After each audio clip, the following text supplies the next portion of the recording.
We're starting up with our nuclear physics. Now, per se, if I should ask what is nuclear physics, of course we know that nuclear physics is the branch of physics that does what? That studies the nucleus of an atom. You remember in our previous, in chemistry, most times in our general chemistry, what we're always studying is what? We are basically studying the electrons, because the electrons are the ones taking part in the reaction. Understand? Most especially those billions electrons. For this aspect, we are going to be talking about the nucleus. We're going to be studying the nucleus of an atom. Now, the first thing we can say about the nucleus of an atom is that the nucleus of an atom is what? The nucleus of an atom is what? Neutral.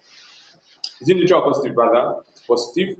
Why is it positive? Because right there in the nucleus of the atom, you have both the neutron and the what? And the proton. You know what I'm saying? Within the nucleus of an atom, you have two particles. The proton, which is positively charged, you understand? We have the positively charged proton. Are you getting me now? And we have the neutron, which is negatively, no charge.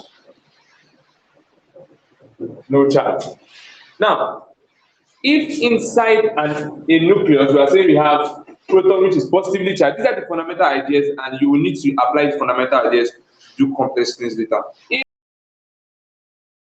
If we say the nucleus contains proton and neutron, and we've been able to say that the proton is positively charged and the neutron is no charge, that is automatically, this is like plus and zero. Automatically, the nucleus is going to be positively charged. Are you getting me now? Good. It's going to be positively charged. Now, we've been able to state that aspect of it. We are going to go deeper into certain things because we have to know some particles. We are going to talk about reactions, nuclear fission and fusion, calculating disintegration ratio, half-lives, and stuff like that. We're going to be doing all this. Understand? With the limited time we have. Now, if in case you are asking an OBJ, what element has the lightest? Is the lightest, of course. What should come to your mind is hydrogen. You get it? So hydrogen is the lightest and simplest of all atoms. You understand? The lightest and simplest of all atoms, because it has just one proton. That's just one proton. You know, this is how you write hydrogen. That hydrogen mass, although that is one of the isotopes, one. So you look at it, that's one proton. And how do I know that one proton? I'm going to just demonstrate something to you. If you have an element X, and you have M and N here, of course, these are your basics you did in chemistry, so I don't do much of this. M here is referred to as your what? As your mass number. N here is referred to as your what? Your atomic number. And of course, the atomic number N is equal to the what? Equal to, which is the atomic number? Is equal to number of protons. Number of protons. Are you seeing that now? This is equal to number of protons. While your N, your electron in a neutral atom, your electron is equal to your what? To your proton. In a neutral atom, your electron is equal to your proton. Now, how do you now get the number of neutron? Understand? The number of neutron. Now, we said already this is the mass number here, and what bears the mass of an atom is the nucleus. So anytime you get the word mass, it is the nucleus that bears the mass of an atom. So that is the reason why we can, from the statement, say that mass number, which is caused as a result of the nucleus, mass number. What are the two things in the nucleus? The two things in the nucleus are the what? Proton, and what? Neutron. So we can say that the mass number is equal to what? The number of protons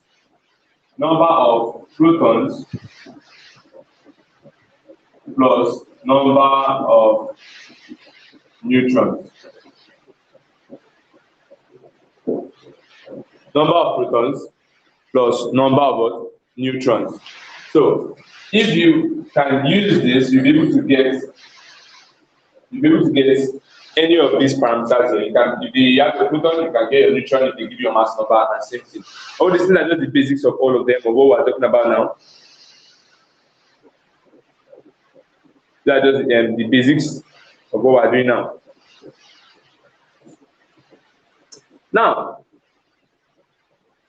Now, having known this basic stuff, we now want to go into some other concepts as pertaining to the reactions. I don't want to waste time.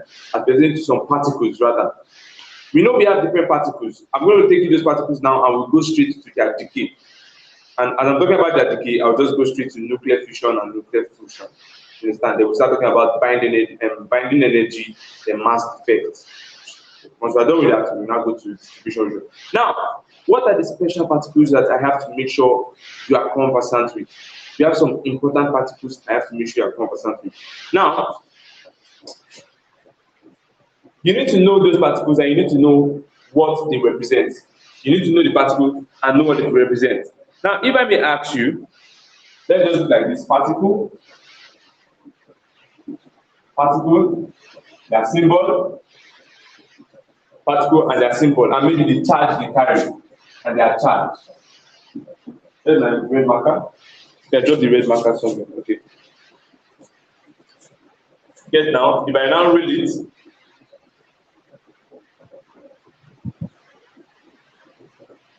for clarity purpose, you understand now, for clarity purpose.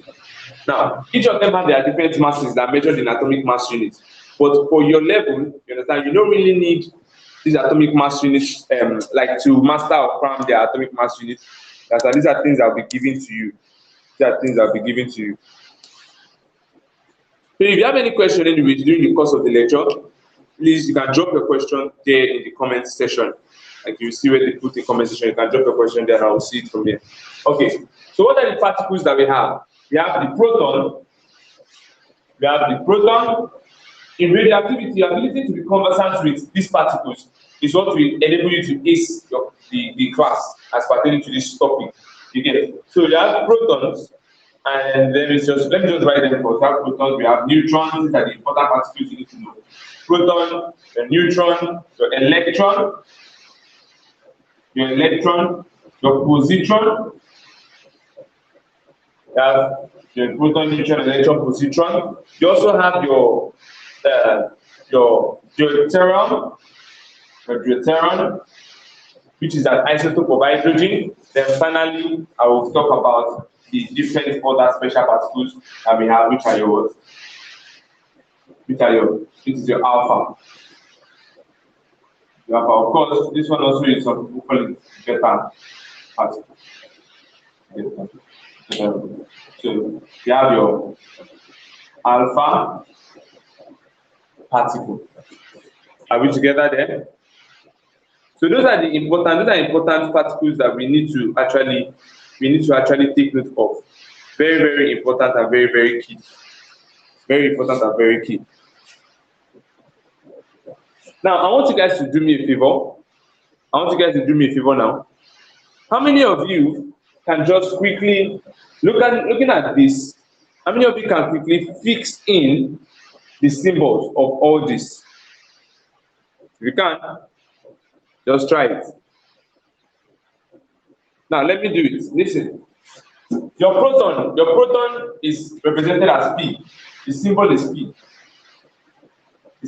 P. But this P here is an hydrogen atom. So you can write some reactions with you. So when you write this, I will go straight to those reactions, some reactions like that.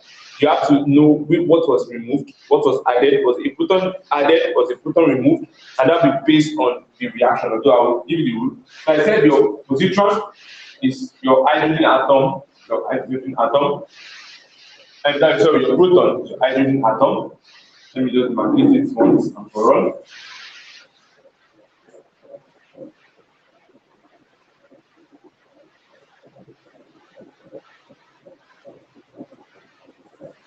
So that's the hydrogen atom. So what charge does it possess? It possesses a charge of plus E. Now let's remember that this E here stands for how many? For what? What value? It stands for your 1.6 times 10 raised to the power of minus 19 joules. You understand? That's what that columns, that's what that E stands for.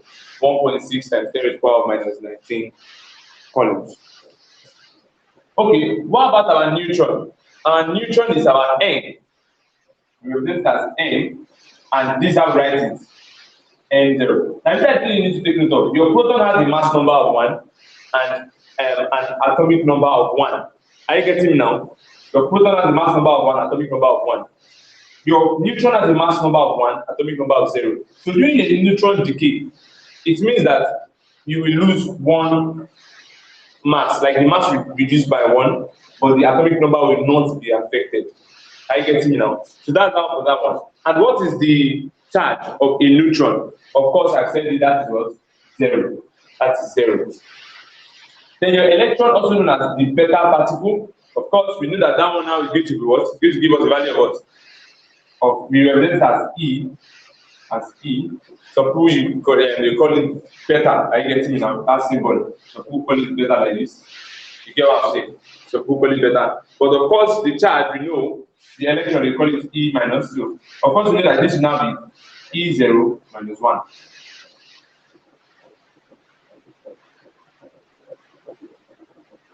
All these ones I'm writing here are their symbols I'll be using in reactions.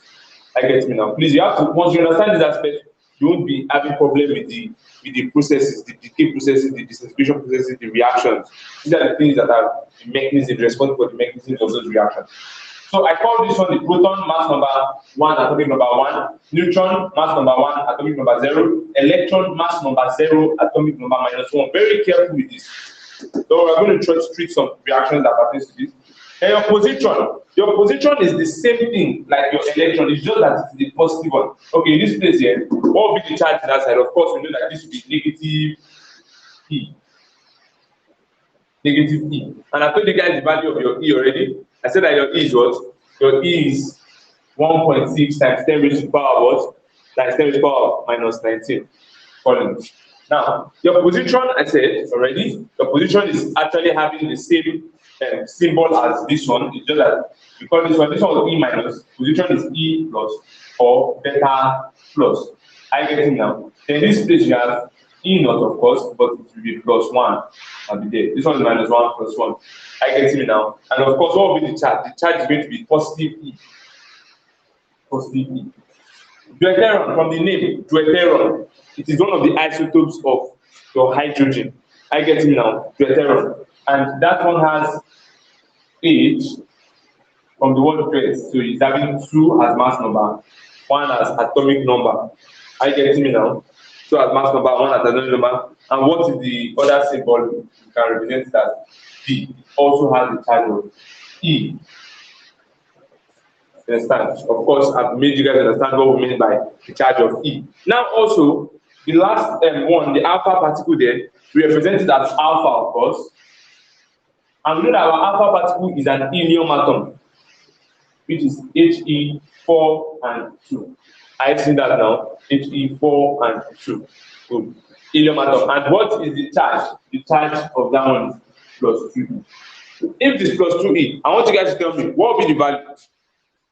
If ordinary E is 1.6 times 10 to the power of minus 19, of course, if I wrote plus 2E now, it means that it will be what? 3.2 times 10, that's 2 times 1.6. 3.2 times 10 to the power of what? Minus 19. Quickly write this down so that I can wipe it off.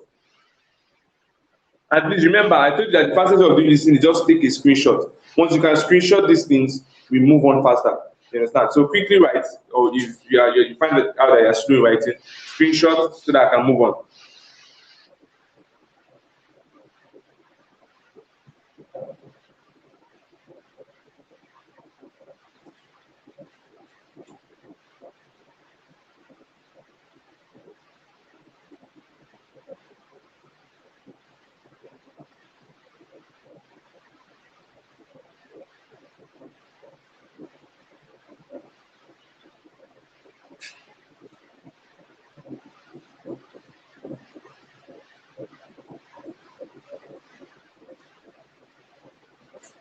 Are you done writing? If you are done writing, please just signify on the comment section that you are done writing. Once you are done writing, please signify.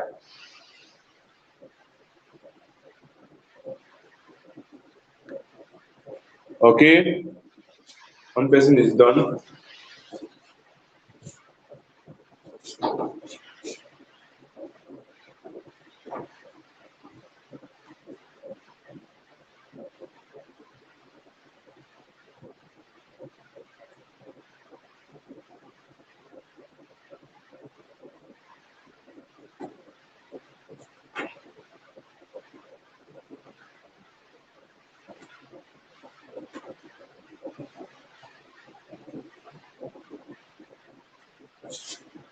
So I want to move to the next aspect.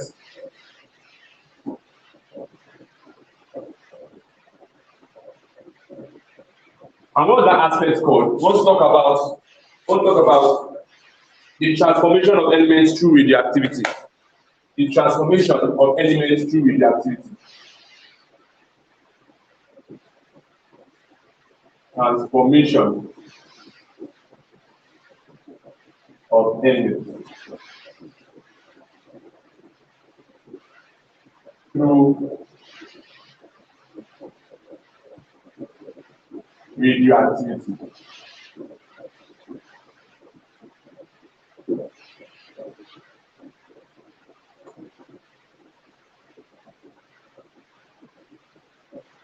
Transformation of elements through radioactivity. Okay. Now I must tell you something. In radioactivity, the truth is you can have a normal atom, and by bombarding it with radioactive particles, you will convert that natural atom or normal atom to a radioactive element. You understand? So that process is what we call artificial transformation. They are transforming it by bombarding electrons or neutrons or other radioactive particles, you understand, on the nucleus of that atom in order to enable that atoms to have radioactive properties. And that process is what we call artificial transformation. You understand? And we're going to be looking deep into that right now. Good. Now, it can occur in two ways, you understand? If you are bombarding an electron, you understand, with this thing, of course, what you must take note of is that the masses at the two sides have to be equal. The mass at your reactant side must be equal to the mass at your product side. It has to be equal. And what balances them in this reaction is what are those particles I gave us already. So you have to be making reference to those particles so that we can actually be at a better pace. Okay, so let me write some of these reactions down for you so that we can look at it. Let's write some of the reactions down so that we can look quickly into them. Now just imagine this now. Okay, let me use my blue marker. I'm going to write a set of reactions. So imagine this. This is our normal nitrogen. We have nitrogen plus X. I don't tell us what that X is. It's equals to, and it tells us that when they bombarded a reactive element on this one, it gave us 1708 plus 1, that's plus the proton. You know, I told you proton is the one that has like an hydrogen atom, 1 for the proton. That's the first one I'm giving us.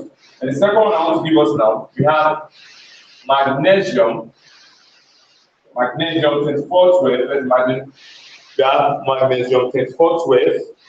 You get now magnesium 2412 plus an unknown to give us 24 of, let's say, 24 of sodium 11 plus proton.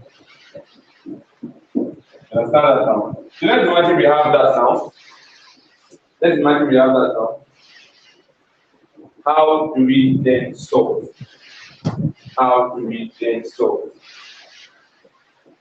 Looking at this, if I should ask, what happened here? What element do you think, what radioactive particle do you think this must be? And what radioactive particle do you think this must be? and I want comments from there. Please look at it. I told you that the total number of mass and atomic number on the product and reactant side has to be equal to product. If you look at it, we have 14, and the total mass we have in this side is 18. So that means we have deficit of 4. So we need an atomic number. The X has to have a mass number of 4 to balance up that top 18. And here we have 7 already. We don't know what this one is. And here we have 10. I guess we did 10. 10. We have 10 here. So what do you think? Okay, 9. 8 plus 1, 9. So what element or particle do you think this should be based on this particle I gave to you? You remember I said we have 14 here. We don't have anything. We don't know what this should be. Okay, somebody has already said the answer there. X is an alpha particle. Shubami, very good. Sharp. Now, X is definitely going to be an alpha particle. How does she know? You have here already as well. We don't know what here is. You don't know what here is. And this place right here has been given to us as well as 14. Why the total in this place is what? 18. So how many more do we need to balance up 18 from this reactant? Because this reactant there is deficit. You get it? That means this X here has to have a mass of 4 and needs a mass of how many? To balance here, needs a mass of 2, so that can be 9. So the question is now, what particle has this characteristics of mass number 4? And okay, I have seen why they said Y is neutral, and that's correct. Mass number 4 and this. So automatically we know that X is supposed to be your alpha particle. X is an alpha particle. It means in this reaction, they bombarded alpha particle with neutron to produce oxygen. I get it now, oxygen, isotope 17 oxygen, and the proton was what? Emitted. And that is our alpha particle, which is our 4He. You check the particle I gave you, you check the helium was one that was called He2. That's why I said here is helium. Okay, I believe we know what this one should be. I believe we know what, okay, someone said I should come again. All right, let me repeat it. Let me repeat what I did. Now, this was the question. The question actually, they didn't give us here as 4 in the question originally. They just told us find what X is, what particle is X. I get me, what particle is X. Now, we looked at this reaction. I said the total number of mass, that your mass number, the total mass number at the reactant side has to be equal to the total mass number at your product side. And since we said that, if you count your mass number at the product, it is 18. But the mass number at this place already is 14. We don't know what here should be. So how many should this be to balance it 18 at both sides? It needs to be what? 4. Then this one now, 7. But in this place we have 9. How many more do we need to balance it 7 and 9? Of course, we need 2 to be here, so that we have 2 plus 7 as 9. Now, what particle among those ones I gave to you has 4 and 2? If you check it, you see it is your alpha particle, which is your helium particle. Because it's helium particle that has 4 and 2. I get me now. So that's that for that. So let's look at this place here now. We're done with this one. Alpha particle was what was bombarded. In this one, what was bombarded? Let's check our mass balance. Let's balance up the mass. Here now in magnesium, we have 24. We don't know what this is yet. But the total number we have here, how many? 25. Because we have 24 plus 1 at the product side, which is 25. So we have said our total mass number here in this side is 25. But the mass number here examining is what? 24. Are you getting what I'm saying now? So how many more do I need to balance it 25, 25? Of course, this Y must be a particle that has mass number of 1 so that it can balance up. Must be something that has a mass number of 1. Let's check this below. This place is 11 plus 1, 12. So this place is already 12. Since it's already balanced, that means this particle must not affect our atomic number because our atomic number is balanced with 12, 11 plus 1, 12, and 12. 12 plus 0 is 12, of course. So what particle has mass number of 1 and atomic number of 0? Of course, Shubome has already said the answer. That is our neutron. Our neutron particle is what this should be. This should be our neutron particle. So our neutron particle is what it should be. And our neutron particle, what do we depict it as? We depict it as 1 and 0. So that means Y is our neutron particle. Now I'll quickly give you guys 3 questions to tackle right now, and I'm going to give you exactly 2 minutes when I'm done writing the question to tell me your answer. You understand what I'm saying? So let's be sharp. Let's be sharp.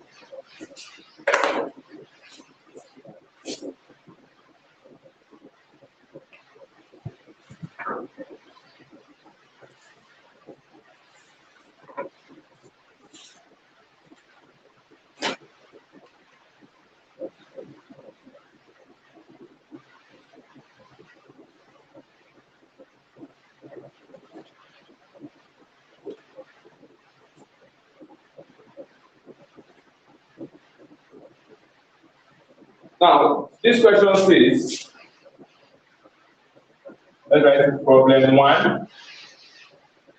Problem 1. Are we together there? Problem 1 says,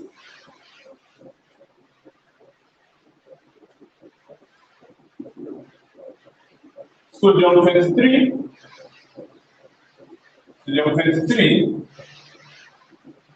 11 plus x gives us, sodium 23 plus x gives us, based on the question that is here, gives us 20 of fluorine, 9 plus 4 He2. Now says, what particle is X? What particle is X? That's the first question I'm giving you. Of course, the second question I'll be giving you now, I'm only giving us 2. I'm doing 2 questions, but we have to move ahead. We have a lot of commitment. The second question I'm giving you, that one says,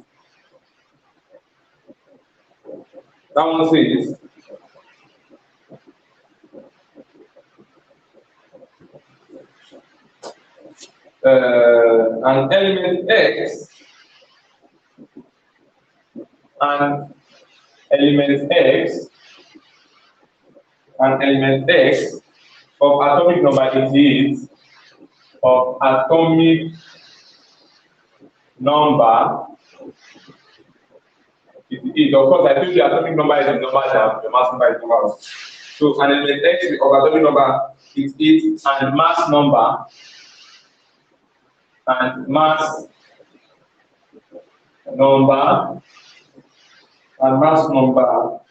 226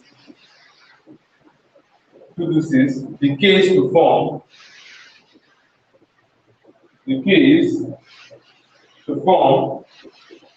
element Z,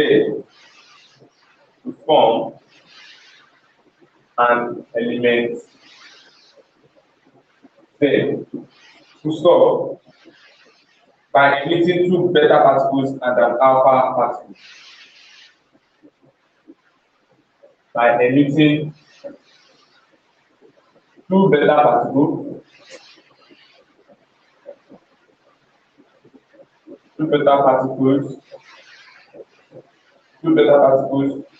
and an alpha particle.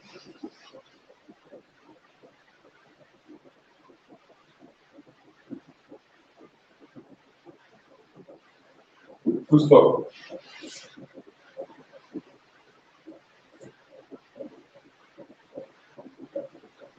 If Z is represented as ZNN, find N and N. That's the question. Let's calm down first. 1 minute from this time now that I'm giving you guys to finish up. Exactly 1 minute. Okay, somebody stated the answer already. Okay. The answer for X .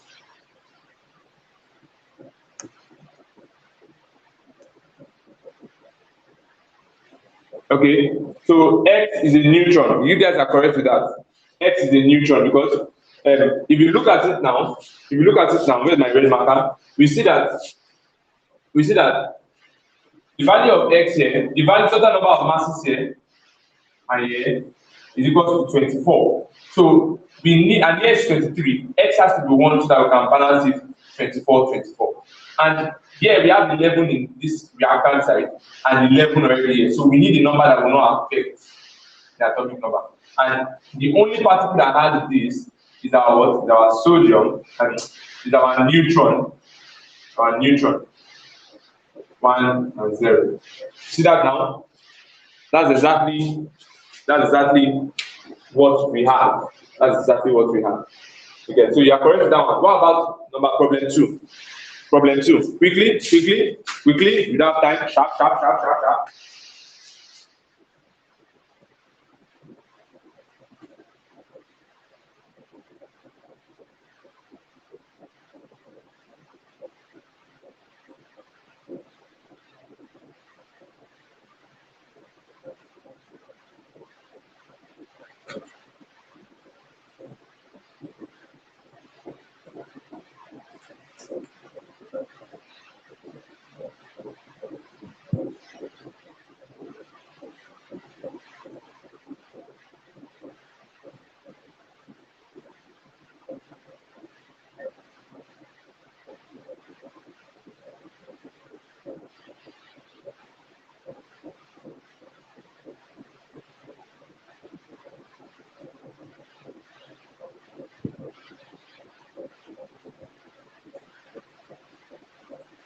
Okay, how many people have gotten the answer correctly?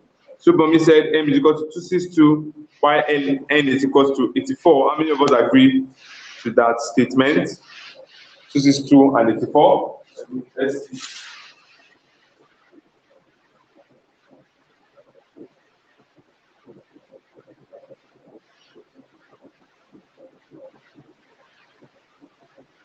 So Bomi, check your work very well, please. Check your work very well. Now, because of our time, I'll move on now to solve the question. How do we solve this kind of question? Solution, very simple.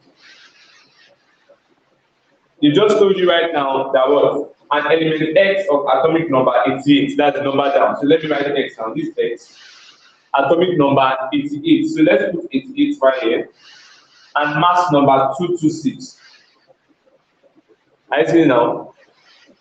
Okay, somebody said 230 and 85. Okay, we will check it now. Atomic number 226, mass 88, mass number 226. Now what did they say? To form an element Z by emitting 2 beta particles. You know, I told you guys you have to be careful whenever they talk about beta particles. Remember the symbol of beta particle minus like 0 as mass, then your atomic number is -1. Now let's draw an arrow. If you want to do it to your chupe, when you answer the question, you have to draw an arrow and put it on top. For the first emission of alpha of beta particles, so they said 2 beta particles. So if you remove that is minus, you are removing 2 beta particles from your emission. So if I'm removing 2 beta particles, the first beta particle I will remove, the first one. If you look at it, that will be minus. This here means 262 minus 0. That will lead us to the first element. What? It gives us, let's call that element first U. You understand? Or let's call it Q, any of our choice. That will lead us to have what? 262 minus that is here 2 will be 262, I mean. 226, I mean. But look at here. 88 was with the number here, I mean. Then you removed an electron. And removing an electron means minus 1. So 88 minus 1 will give you what? 88 plus 1. So here you'll be adding 87. The next disintegration will occur. They said to have beta particle was already removed. So I remove the second beta particle now. That second beta particle, of course, let's call it the next particle P that formed. Of course, we know that 226 minus 0 will still give us what? 226. But 87 now, on emitting another electron, will be 87 minus, then this minus here, minus 1. You know this minus 1. And that will be giving us what? 87 plus 1. Are you getting me now? 87 plus 1. And 87 plus 1 gives us what? 88. Do you see that now? Okay, somebody said they don't understand. Let me repeat it. Look at what we are doing. I will repeat it now. 226 was the value for this element X. Look at it. They said an element X of atomic number 88. That's why we wrote, and I told you atomic number is written down. 88, and mass number what? 226. This is the mass number 226. Are you seeing it now? Are you following now? Atomic number 88, mass number 226. You now say that this thing decays to form an element Z. And before it forms element Z, these are the things that happen. It forms element Z by emitting two beta particles. Of course, remember I told you earlier your beta particle. Beta particle is what? E0 minus 1. It removes two of this kind of a particle. It removes two of this kind of a particle. Are you following me now? So it emitted two beta particles, then it also emitted an alpha particle. That is one alpha particle. You see that now? Are you following me? Are we getting it now? Good. Now, it emitted two beta particles and one alpha particle. Since it did that, we are going to be doing it sequentially. We want to first show when it emitted one alpha and beta particle. And that's it. We are imagining now that let the first, when it emitted that first thing, what was formed was Q. You get it? We know that what we want to form, the last thing will be Z. You can choose anything of your choice. You can use F. You understand? Now, 22688 was the value of X. When it emitted the first electron, look at it. Emit means removal. Bombard means addition. If you are bombarding something, that means you are adding to it. If you are emitting, it means they are removing from it. So, emitted, they said this thing emitted one electron, like a beta particle. It emitted a beta particle. Now, that's why I wrote here minus along that from this one here, minus a beta particle. I see it now. And that means if you remove the beta particle from here, it's as good as you are subtracting the numbers they possess from these two numbers. Are you getting what I'm saying now? It's as good as you are subtracting their mass and atomic number simultaneously from the mass and atomic number of the one they are coming from. So this one, since beta particle possesses a mass of 0, if I can remove a particle that has a mass of 0 from 226, is it not still going to be 226? That's why I wrote 226 here also. That's why I wrote 226 here also. Now, let's now look at this place. That same particle we emitted, it had an atomic number of -1. So if you are removing out of 88 -1, do you know that if you remove -1 from something, you add it to that thing. The difference from if I say remove 1 from 88, that one means it will give you 87. Remove 1 from 88, it means 87. But if I say remove -1 from 88, that will give you 89. How? Look at it. Remove means minus. So I'm saying minus -1. And we know that minus is plus. And that will be +1 to 88. And that's what that means. I get it now. So from this 88 now, we are minusing -1. You see that now? Please, if you those that say you know that before, if you get it now, please signify. Let me know. 88 now minus -1. And that will give us what? 88 plus this one, which will give us 80. Oh, sorry, I went to write 87. That will give us 89. That will give us 89. I wrote 87 before, that was a mistake. 88 minus -1, like 88 plus 1, 89. Now this one too, 89 minus -1, that is 89 plus 1. Are we following now? 89 minus -1, that means we are removing the second beta particle now. This is the first beta particle, second beta particle we are removing. So 226 minus 0 still normal. So 89 now that we have minus -1 gives us 90. 90. If you understand now, please signify. Now, that's not all. They did not stop there. They said they now remove what? An alpha particle. Remember our alpha particle is what? 4He2. That is, alpha particle has a mass number of 4, atomic number of what? Of 2. Now, if we want to do that, now we're saying emitting alpha particle now. That's the last thing that now formed our Z. They said emitted 2 beta particle. This is it. Then now emitted an alpha particle. We know alpha particle is He. So we are removing He, which is like this alpha particle, to form our Z that they asked us for. And what is that He going to be? The effect of removing He will become what? 226 minus what? Minus 4. Because we are removing. As we were bombarding He to it, will be saying 226 plus 4. But since we are emitting, 226 minus 4. And that gives us what? When you subtract 226 minus 4, what will it give us? If someone should help us there, it should give us 218. 218. If I'm not wrong, to give you 218. No, it won't give you 218, sorry. If you subtract that from there, it will give you 222 rather. To give you 222. To give you 222. Thank you very much. Yeah, I've seen somebody help me there. 222. Then what will this be? 90 emitting 2 electrons. 90 minus 2. And that will 90 minus 2 will give us what? 88. So that is it. So it means that our M is 222. M is equal to 222 and N is equal to what? 88. Can you see that now? So that is the answer. I believe it's very simple. I believe it's very, very simple. So let's move further. Okay, did I write 22? Okay, okay. Thank you very much. The person that said that, thank you. 222. Okay, we can move further. That's the meaning. We can move further. We can move further. Move further. Now, before I clean this board, I must make you guys understand something. There's something that you should do. You see this part we did here? Sometimes, because you know, these Japan people can play funny games and they will give you something you know in a way you're not conversant with. Look at something. This same reaction, look up here. Just look at this place here. This same reaction. Another way they can write this reaction.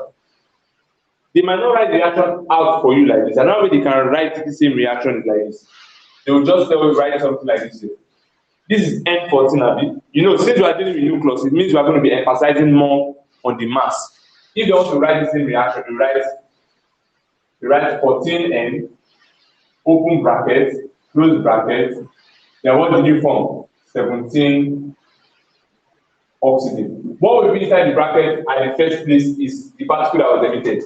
What particle was emitted? Alpha particle. An alpha particle. How do we say we are going to symbolize the alpha particle? This is the symbol, alpha. Comma. What was emitted in this reactant side?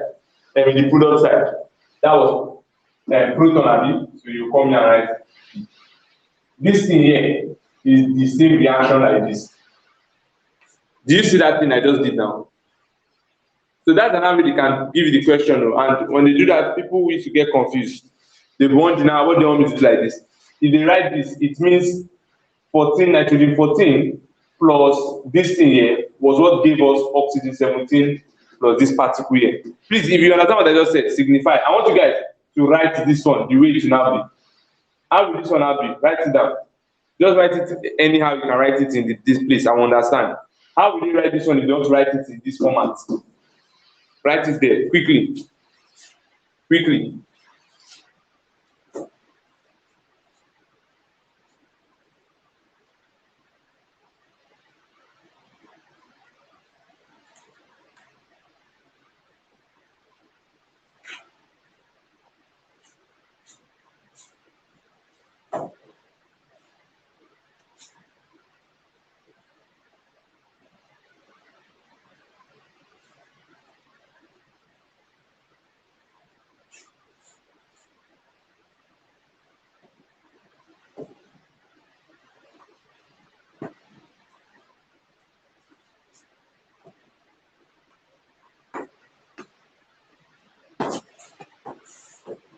Has anybody gotten the answer? Nobody? I said, how would you have written this in this format? If you want to write it in this format, it will become what? Okay, 24 mg NP 24 Na. Very correct. Very, very correct. Whoever sent that, you are very correct. Understand? So that gives us this one here will become 24 mg open bracket. That will be 24 mg open bracket. What's the name of this particle? We said neutron. So you write it there. N comma. This is now what particle is this? Proton, close bracket, 24 NP. That's the same format. Yes, so that's it. Let's move on. Let's move on. I can wipe off this board now, right? I believe I can wipe off the board. Just quickly check that.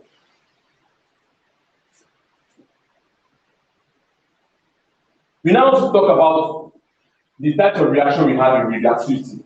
And for that, I will define radioactivity for you. So write down, and just write down this definition I'm going to dictate. Radioactivity can be defined as the spontaneous disintegration. Radioactivity can be defined as the spontaneous disintegration of a nucleus with the emission of radiations. Radioactivity can be defined as the spontaneous disintegration. I'm dictating it. Radioactivity can be defined as the spontaneous disintegration of a nucleus. Understand? The nucleus disintegrates. The spontaneous disintegration of a nucleus with the emissions of radiations such as alpha, beta, gamma rays, and energy. So please, in your definition, those information, those major information that need to be portrayed are the spontaneous disintegration, radiations being emitted, and energy also being given off. These are the things you want to see. So those definitions, we're about to use them to really do some in-depth solving. So we're going to learn how to do binding energy, mass defects, and other stuff. Okay. Now, I just defined radioactivity for you now. Okay, I'll repeat it. I said radioactivity can be defined as the spontaneous disintegration. Radioactivity can be defined as the spontaneous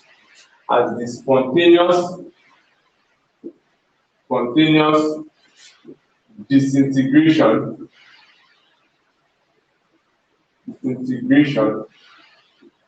of a nucleus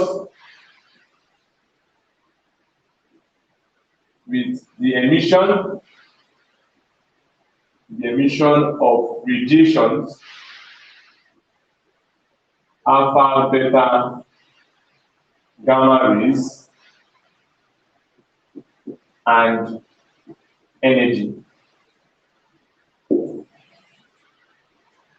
Now we have two types of radioactive reactions. We have nuclear fission, and we also have our nuclear fusion. Of course, for those of us that are biologists, I believe this is ringing a bell in your ear.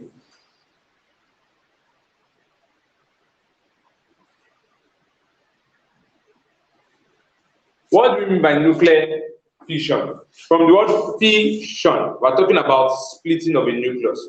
You understand? And before a nucleus can decide to split, it means you are splitting a heavy nucleus. You are splitting a heavy nucleus into two lighter nucleus. And before that can happen, many people used to skip something in that definition. You have to make sure you are bombarding it with neutrons. So when you bombard a radioactive element or an element with neutron, you get that nucleus tends to split. Are you getting me now? Due to interference, or should I use the word impact, of the neutron being released to the neutron present in that nucleus. So it will lead to a disintegration, a splitting of that nucleus to form lighter nucleus. But the thing is that at the end of the day, the sum of the nucleus formed has to be equal to the what? To the sum of the heavy nucleus that was present before the splitting. Are we together now? So how do we define nuclear fission? We say nuclear fission is the splitting of a heavy nucleus to form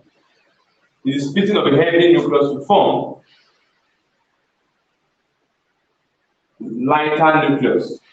And splitting of a heavy nuclei to form lighter nucleus. after being bombarded,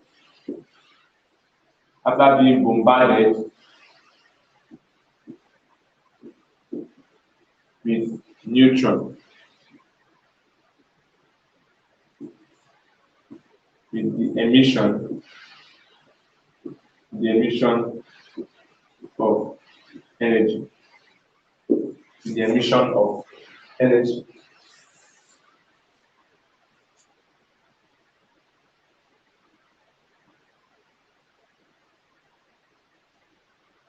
Yes, that the splitting up of the heavy. Okay, I think nucleus is the plural, singular. Nucleus to form lighter nuclei. Yeah, and after being bombarded with neutron with the emission of energy. So energy will actually be given off after the whole process.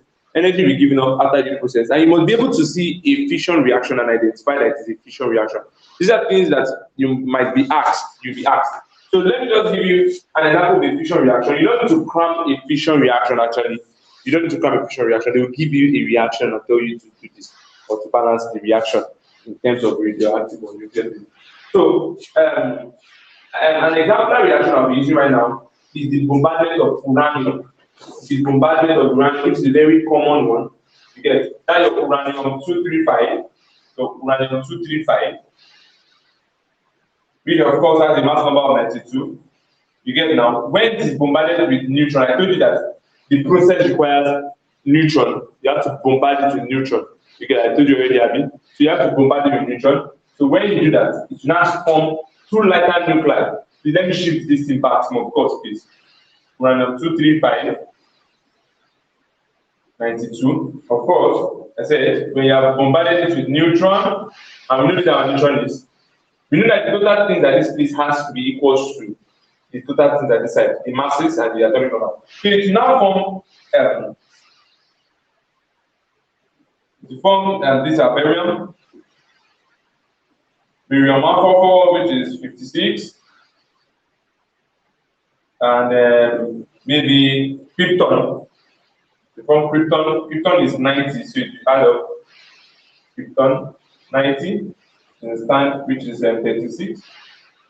Plus, if you also give up a particle, let me not tell you what to give up. Plus a particle, plus a radioactive particle, and energy.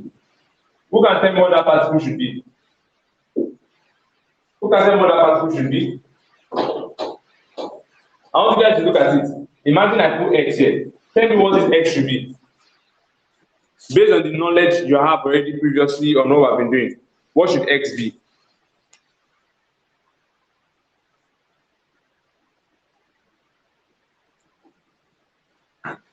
What should X be? Quickly.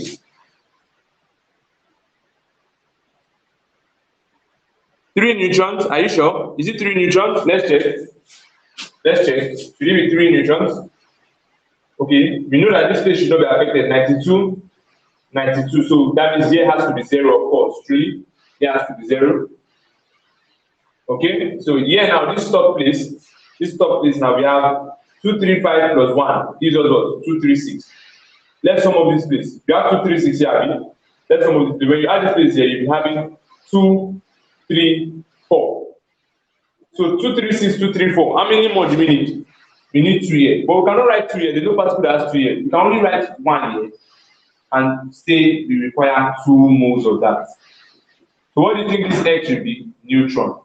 So meaning that we need 2 moles of neutron. So X is actually a neutron, but neutron that has 1 and 0. That's exactly what the reaction is. So this is an example of a nuclear fission. You split uranium. If you calculate the total number here now, this is 235 plus 1, 236.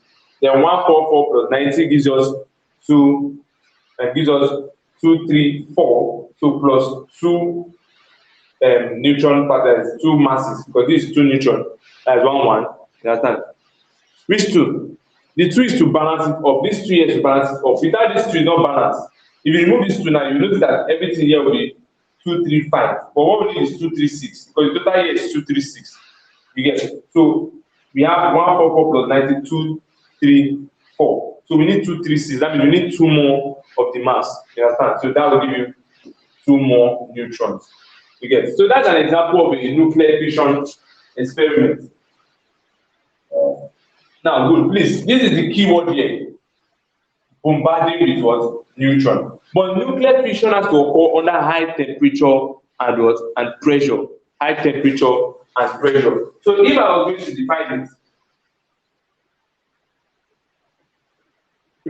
define it, I'll say nuclear fusion, fusion rather, is the combination of what? Of two lighter nuclei. Yes, 2 lighter nuclei under high temperature and pressure. If they bring it down, you don't put under high temperature and pressure, you have started losing some mass. Under high temperature and pressure, I get it now. So you are combining 2 light nucleus under high temperature and pressure to form a what? To form a heavy nucleus.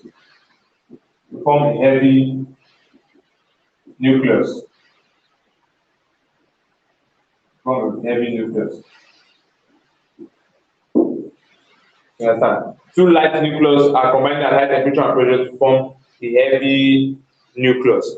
Are we seeing that now? So you are forming a heavy nucleus from that. And of course, we know that the total sum will release of huge amount of energy, of course, with the release of a huge amount of energy.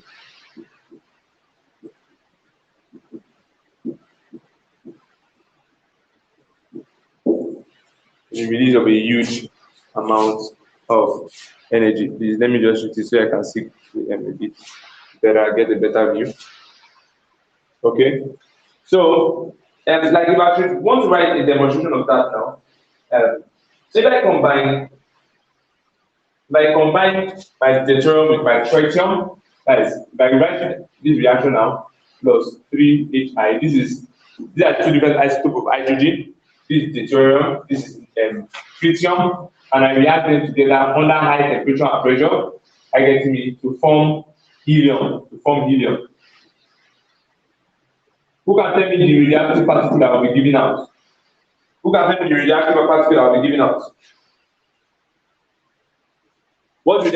will be given out? Please look at it. I know plus energy has to be there. But what radioactive particle has to be here? If the deuterium and tritium has to react together, of course, neutron. How many moles of neutron? 1 neutron, of course. So we are going to have 1 and 0. How do we know? This is 5, so this was 4. We needed something that have 1, and this is 2. This was already 2. We needed something that will not affect the atomic number, which is the only neutron that has this combination 1 and 0. Are you getting me now? So that's that for that. Let's move to some important things now.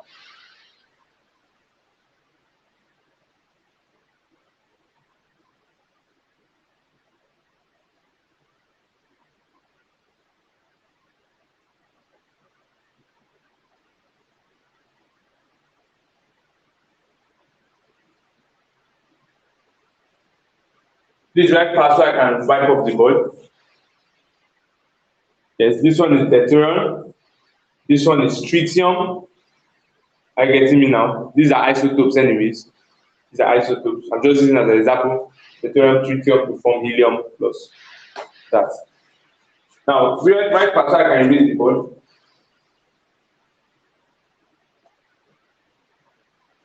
Now, the general thing is, this whole process, you know, we're saying the total mass at that side must be equal to total mass at this side. Now, the general process, practically, in nuclear fission and nuclear fusion, both type of reaction, I get me now. There is actually, in the process, there's actually a general loss in the mass of the nucleus. There will be a general loss in the mass of the nucleus as a huge amount of energy is being released. Now, that general loss in the mass of the nucleus That loss in the mass is what we call mass defect. That's what we refer to as mass defect. You must have seen this several times in the past question where they say explain mass defect. What is mass defect? But that's what we refer to as mass defect. Are you getting me now? At the same time, despite the fact that we know that that's mass defect, we can also now say our mass defect means the mass of the original. Are you getting me now? In AMU, I'll tell you what AMU stands for, atomic mass unit. The mass of the original in your AMU subtracted from the mass of the product in your AMU. And that's what we refer to as mass defect. Please hope you are putting it down. Don't wait for me to say it another thing. Mass defect can be defined as the difference between the mass of the original substance of the original nucleus or atom in AMU. Mass defect is the difference in the atomic mass of the. So what I'm saying is mass defect equals to mass of original in AMU, atomic mass unit, minus the mass of product also in AMU, atomic mass unit. Please, you are going to be using this thing a lot. We are going to be using this thing a lot, so just write it down. Now, this AMU stuff, all this AMU stuff, will be denoted by U. AMU, atomic mass unit, is denoted as U, as a single U. That's what we denote it as. Are we together, please? Are we together? So that's what we denote it as. Quickly, by this, I can wipe up the board.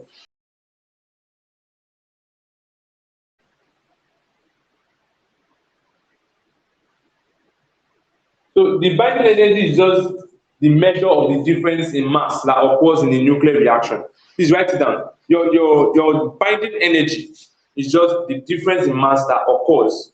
Are you getting me now? Is the measure of the difference in mass. Binding energy can be defined as the measure of the difference in mass that occurs in a nuclear reaction. Have you written it down? As time is fast spent, it is the measure of the difference in mass that occurs in a nuclear reaction. Please write it down. Write it down.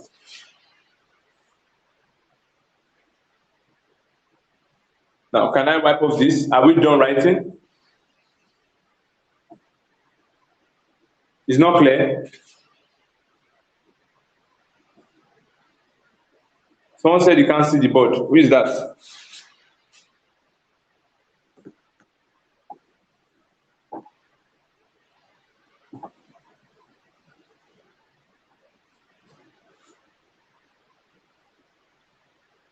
Oh, she's on spec. Sorry. Oh. Who is that that uses glasses there?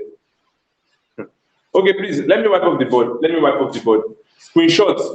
That person that cannot see screenshot, you zoom it very well. You zoom it later on to the size you want. You get? Oh yeah, now. I've left. Oh, Super, it's you. Hey, cannot see road. Sorry, oh.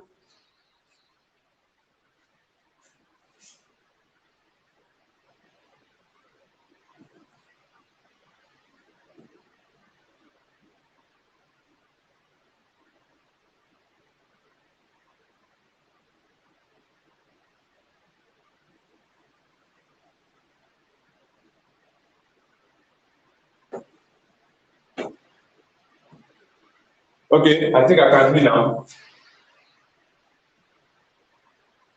So we want to talk about binding energy.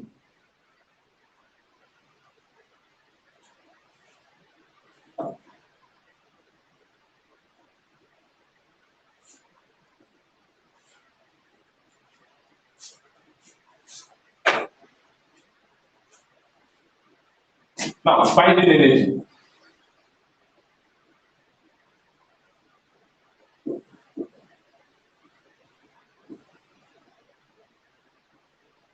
Binding energy.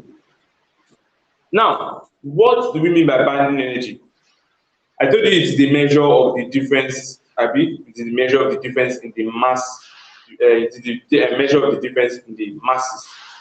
or the mass lost during a nuclear reaction. Now, you can actually put it this way. You know what binding energy is? Now, during a nuclear fusion, two lighter ones came together from a bigger one. Yes. The binding energy is the amount of energy required to break those two into their constituent parts. So you have two nucleus like this. I get it now. So that amount of energy that you will need to separate them into their constituent parts is what you call binding energy. So you can write it down in the way you understand. I don't need to start writing on the board, please. Write it. Binding energy is the energy required to separate or split or break a nucleus into its constituent parts. And that is given by this formula here. E is equal to mc squared. The formula of relativity that was brought into place by Albert Einstein. So E here is your binding energy. E here is your binding energy, of course. Consider them. E is your binding energy. Binding energy. That's your E. Your E is your binding energy. Also referred as the nuclear energy, because the binding energy is nuclear energy. You get that now? Then our M is our mass defect. M is our mass defect. And our C is the what? Is the speed. And that speed we are talking about there is the velocity of electromagnetic wave. Velocity of electromagnetic wave. And we know that electromagnetic wave moves with the speed of light. So we are saying light speed, which is a constant value of how many? Which is a constant value of 3.0 times 10 raised to the power of 8 meters per second. What does that have to do with this diagram? Meters per second. So those are those. Those are those.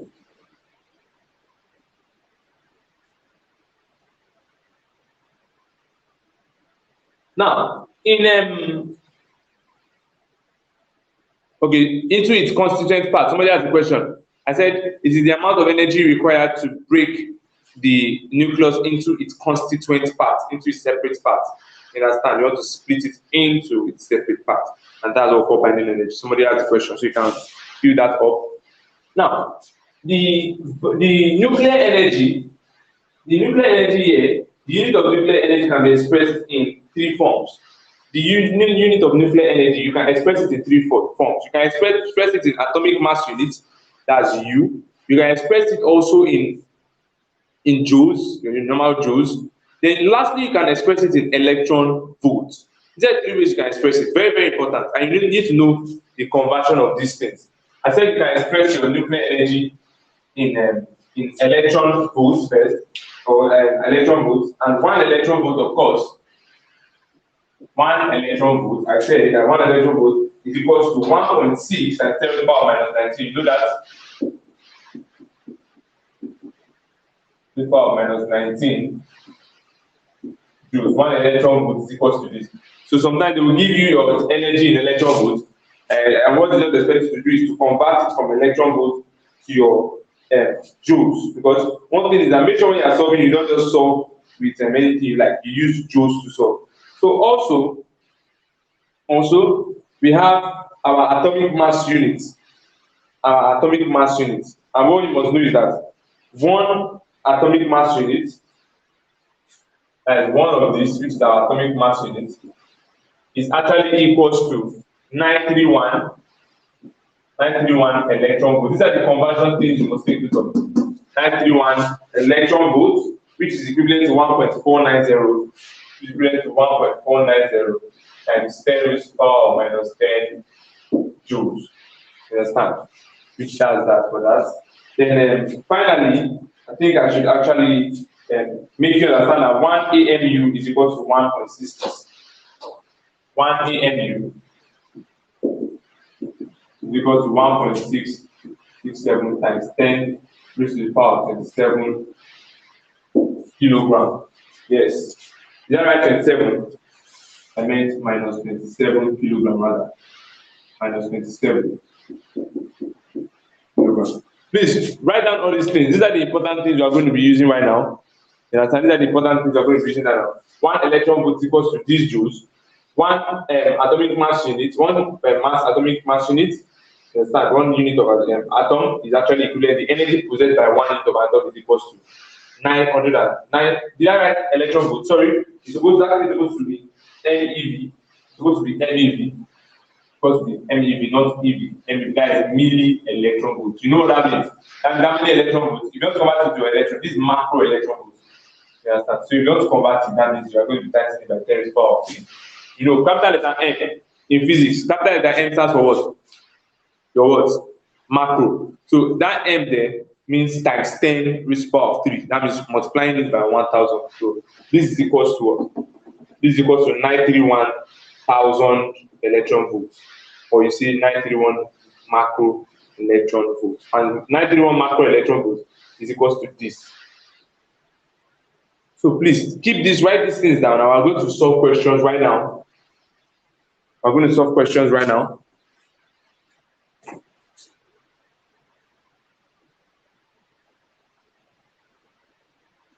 I know that NEPA people soon will be unfortunate. So let's solve some questions. Let's solve some questions. Where's my wiper? I'm wiping up the board. I'm wiping up the board. Can I? Yes, I can.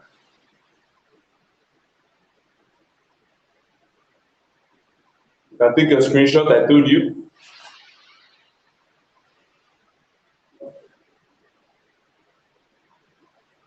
Ten raised to the power of 13. In which side? Which side is that? You see here, we are talking about for milli electron volts. When you relate it to this, check very well.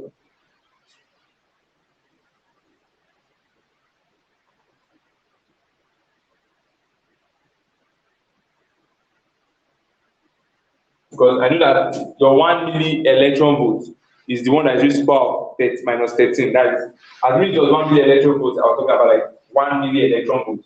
That one is equal to minus 13 joules. That is 10 to the power minus 13 joules. But we are talking about 931 milli macro electron volts.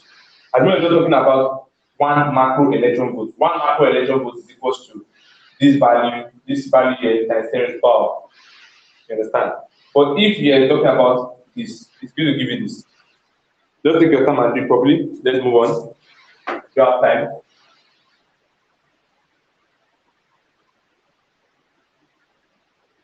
Okay. I'll write the question down on the board and we're going to solve it together.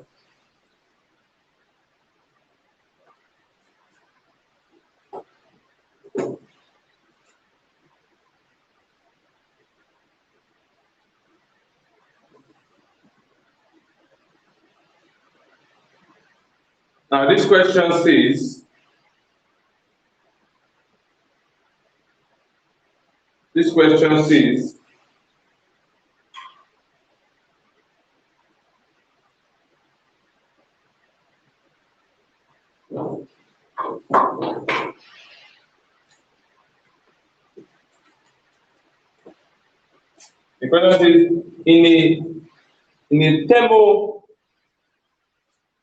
in a thermonuclear reaction,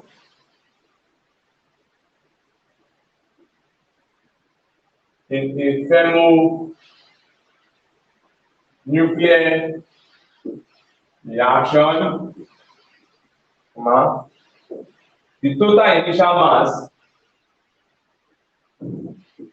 the total initial mass, is 5.02 times 10 to the power of 27 kilogram. And the total final mass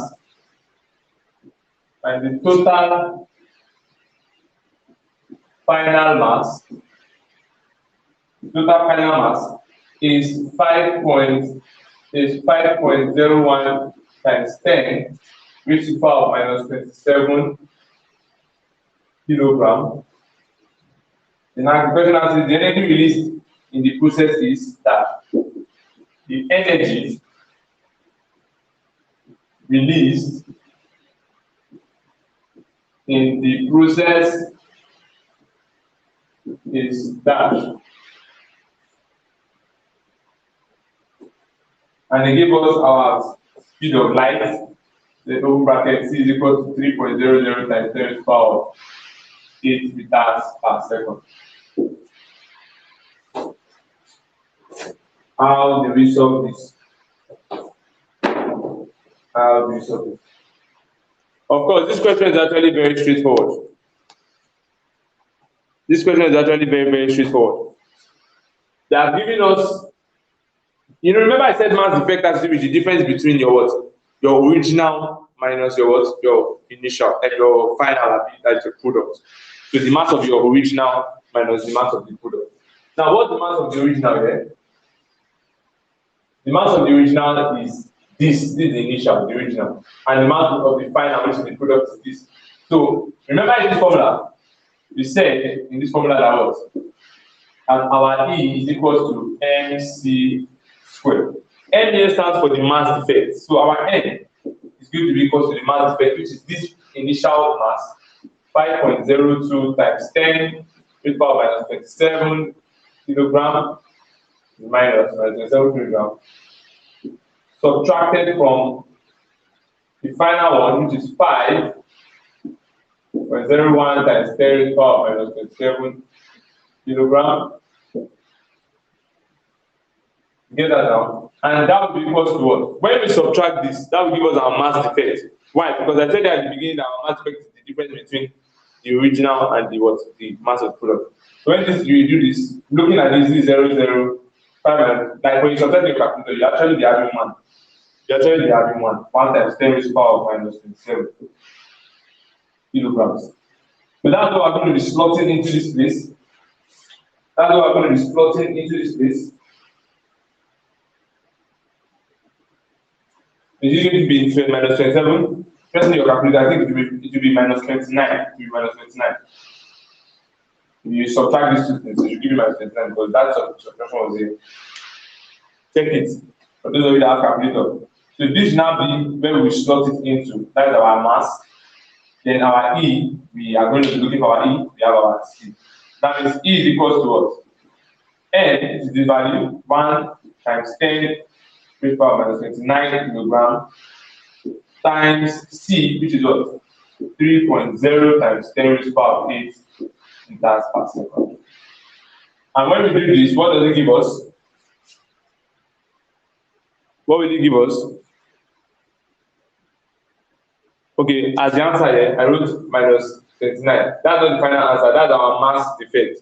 I wrote 1 times 10 to the power minus 29. I will make the handwriting bigger. Sorry for writing small. So when you do this now, what does it give you as your E? I think you should have 9 times 10. Okay, of course, please, sorry. Remember that we have square here.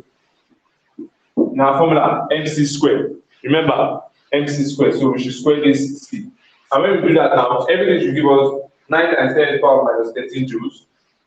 9 times 10 to the power minus 13 joules. If you're pressing your calculator, I think that's what you should have. Of course, so this is it. I'm still going to give you guys a lot of questions, but not today. Not today, not during our normal 4 hours class. Okay, that will be later on, you understand? That will be later on. That will be later on.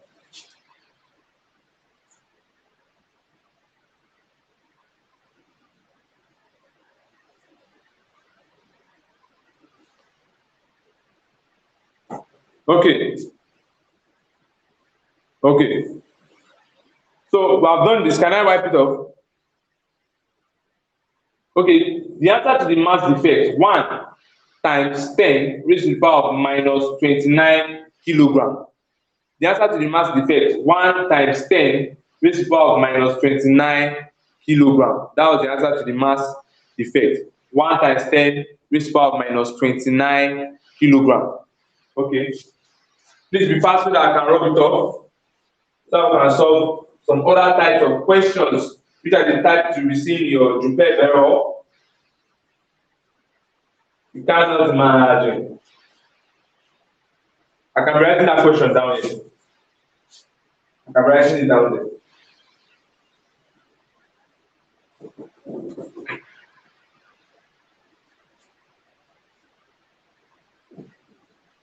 The question says,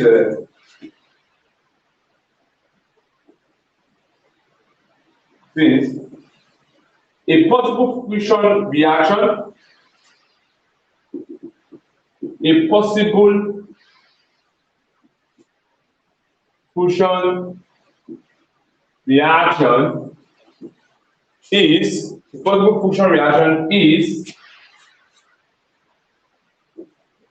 to having two atoms of deuterium reacting together. That is a fusion reaction to form tritium plus, of course, if tritium is gone, what do you think we have to balance this? We have 4 here, 3 here, or they gave us a quota. I want you to get used to it. 4 and we have 3 here, so we need something that have 1, and this is 2. We have 1, something that have 1 and 1 down, and that is of course our proton, which is 1 1. You understand? Our proton, which is 1 1. Of course, they gave it to us the denominator plus Q. Q is standing as the energy. Q is standing as the energy that was dissipated during the whole process. Q is standing as the energy that was dissipated during the whole process. So I say where Q is the energy released as a result of the reaction. The energy released.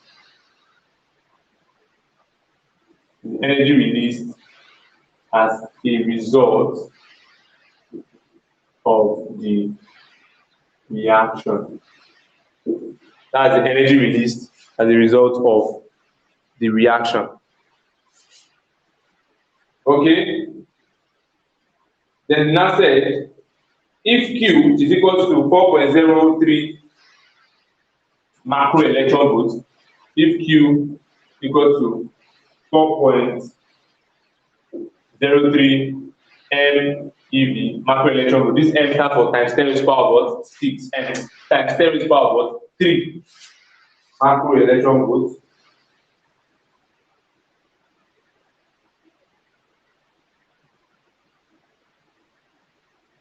Then they say calculate the atomic mass of, then calculate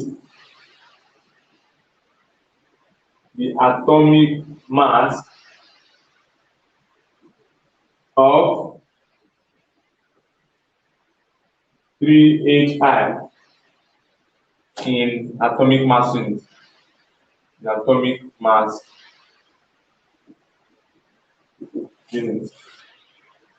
Then they gave us, they said, this one, our deuterium is equal to, it has 2.0141, 2.01410 electron mass units. Please, anything I do with this question, we must not approximate anyhow. But don't approximate at all. Write all the numbers in full. 1.00783. And they also made us understand that 1U, they also made us understand that 1U is equal to 931 macro electron volts. Those are the things given to us. Those are the things given to us in the question. So I want to solve it now for you.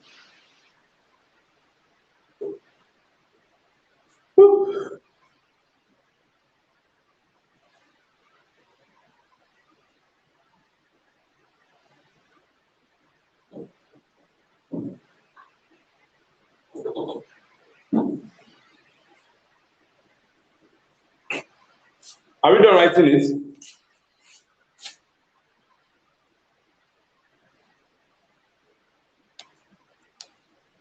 Okay, the light is obstructing. I understand what you're saying. Maybe I should just, that is.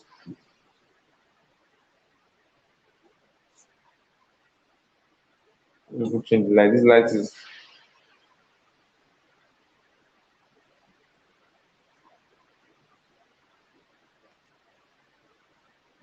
I prefer this color of light.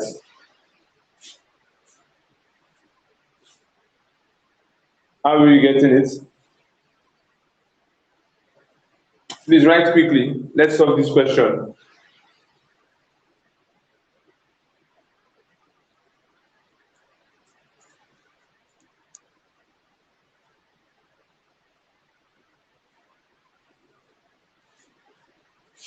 Now, how do we solve the question? How do we solve the question? It's actually a very simple thing. It's not because I can wipe out this place.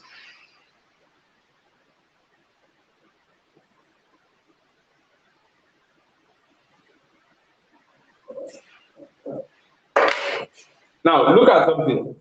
If they give you a question like this, you have to make sure to solve it. They are asking you to get what? You have to make sure you know what they're asking you to get first. They said you should do what?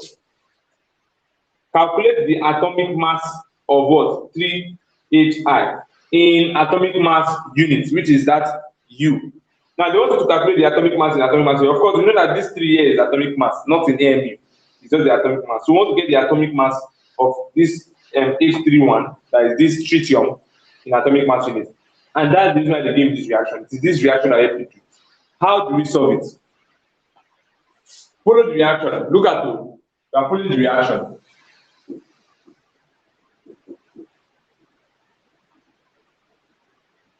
Two Hi. They gave you the atomic mass unit of 2Hi. What was it? That is your deuterium. The atomic mass unit is 2.01410. Write it here. 2.01410. What's next thing? Plus another deuterium again, Abi, and that's the same value. You just follow the reaction you have. Then what do you write? Equals to tritium. Tritium is what we're looking for. We don't know tritium, the atomic mass unit of tritium. So we just write it there. Tritium. This is what we're looking for. Plus, we have proton. That's our proton. Look at the proton here. Are you seeing it? All we just want to make sure that all of them are in atomic mass units. That's what we have to ensure. So plus what? 1.00783 plus our Q. And our Q was given to us as what? 4.03 MeV. Of course, we know that we cannot use this to solve. We have to convert this thing. Before we can get this answer in atomic mass unit, we have to convert this sheet right here to what? To atomic mass units like the remaining. I get it now. We just follow the reaction to write this, but we have to convert this into atomic mass units. And how do we do that? That's why they gave you what is it? They gave you something here. Look at it. They said one atomic mass unit is given that one atomic mass unit is equal to 931 macro electron volts. I mean, it's written here. They gave it to you. One atomic mass unit is equals to this. I mean, so we will now ask ourselves, since this one we're converting, so how many atomic mass units will be equals to this one, this number of macro electron volts? I believe you understand what I'm doing. This is what I'm looking for. So we say how many, we want to convert this one to this. We say how many atomic mass units will be equals to this. Since one atomic mass unit is equal to 931 macro electron volts. You see that now? So we tell ourselves, we ask ourselves that question. How do we get it? Cross multiply. We cross multiply. Are we together? Now when you cross multiply, you'll be having x to be equals to, at the end of the day, you'll be having x to be equal to 9.03 MeV divided by 931 MeV. So on top you're having times 1 electron volt, of course, and times 1 atomic mass unit. So when we do this, what does it give us? What does it give us when we do this? Hope I understanding it. What does this give us when we do this? That's if you give us the answer now in as can see this as cancel this, if you give us the answer in atomic mass unit, how many will that be?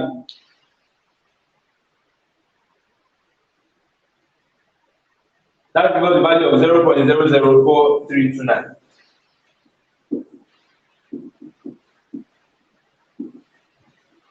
Abi, if you confirm it, you see, this will give you 0.004329. Please don't approximate in this. So it's just for you to come here and put it there.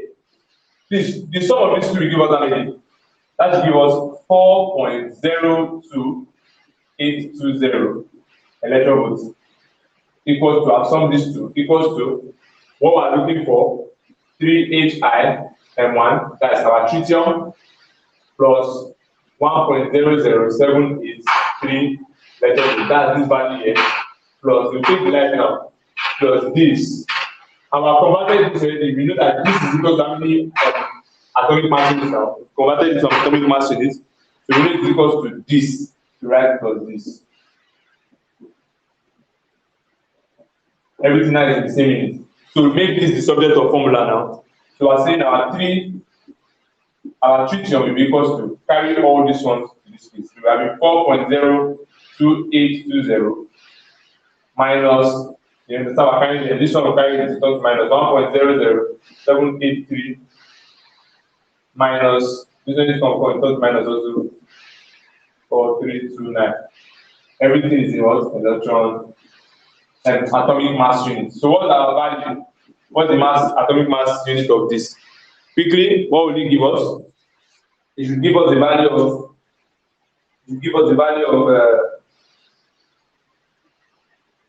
3.01604.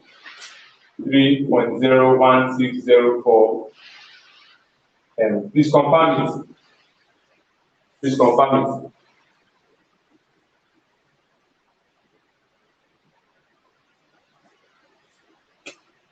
Do we get the concept?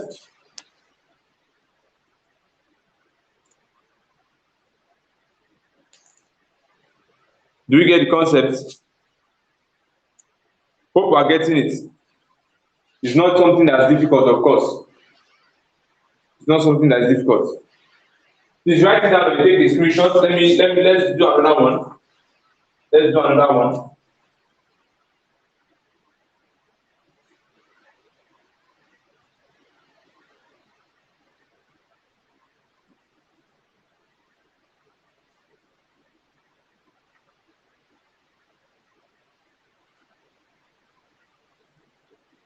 Let's do another one.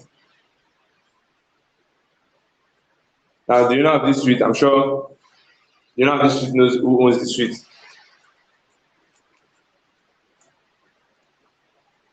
You can come and join me. You want to big suite?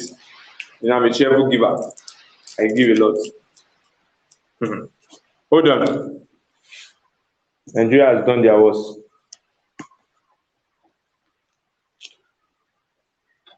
Okay. Stop.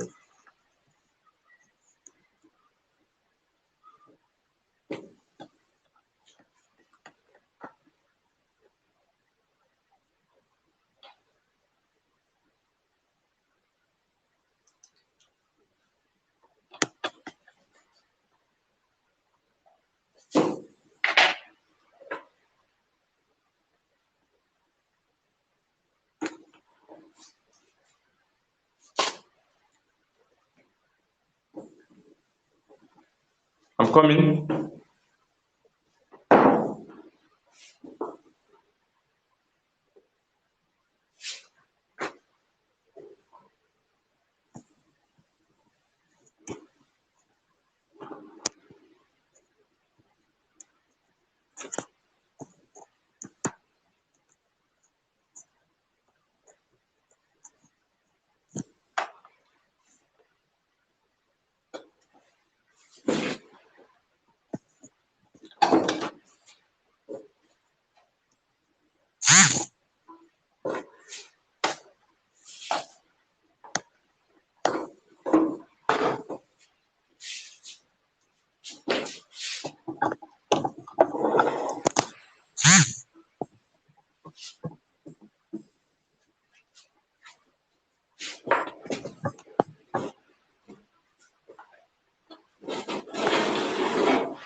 Okay, let's continue. Let's continue. I feel the light comes on soon.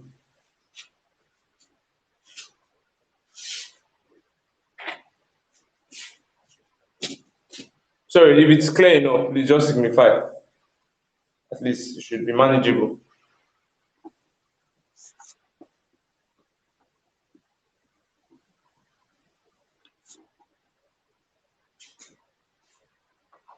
So I can wipe off, Abi?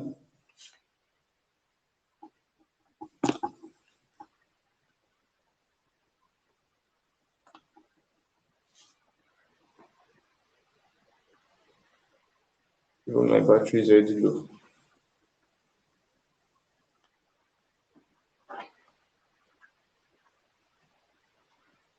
So I'm going to write another question now, but I'm going to solve it.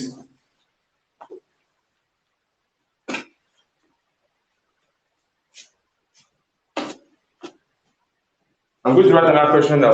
We're going to solve it. Understand? And I will be actually, I'll start up with certain lot of questions for all of us so we can practice for that time. So this is the last question I'm going to solve right now. Sorry, somebody said you can't see the answer. I did not notice to say that. Were you able to write it before I wiped it off? Sorry, I'm sorry. Okay, look at this question, please.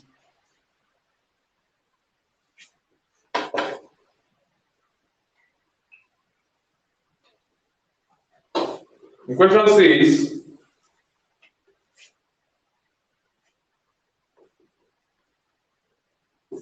says, the mass of a proton,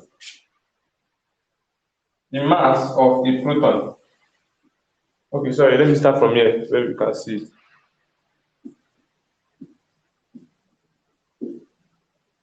The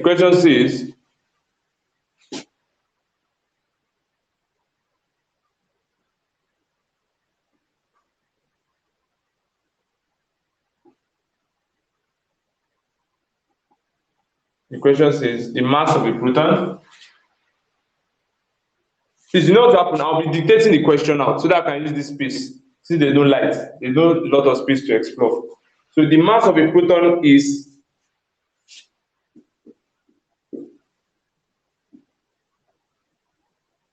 the mass of a proton is the mass of a proton is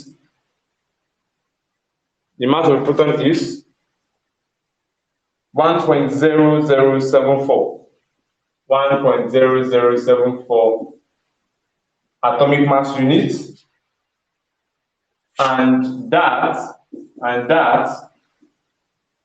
of a neutron,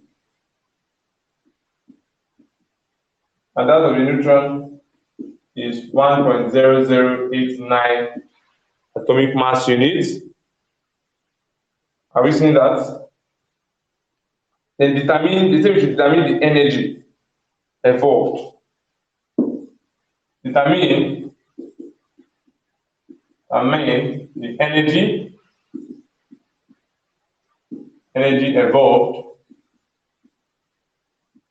Determine the energy evolved in stabilizing.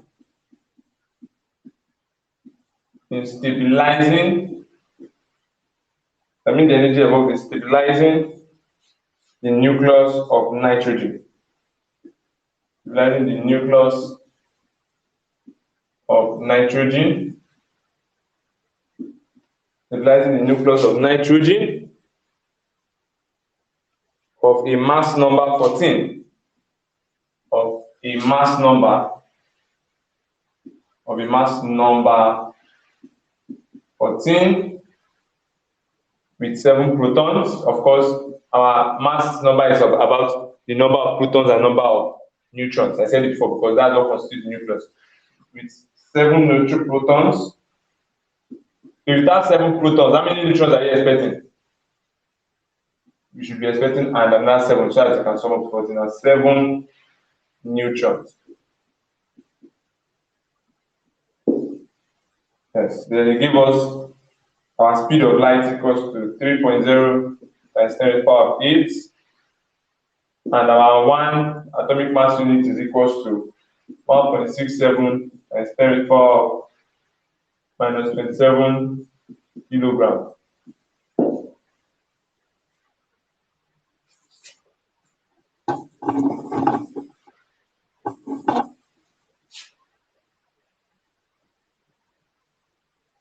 You see that now? So that's the question. Please write it down so that we can solve.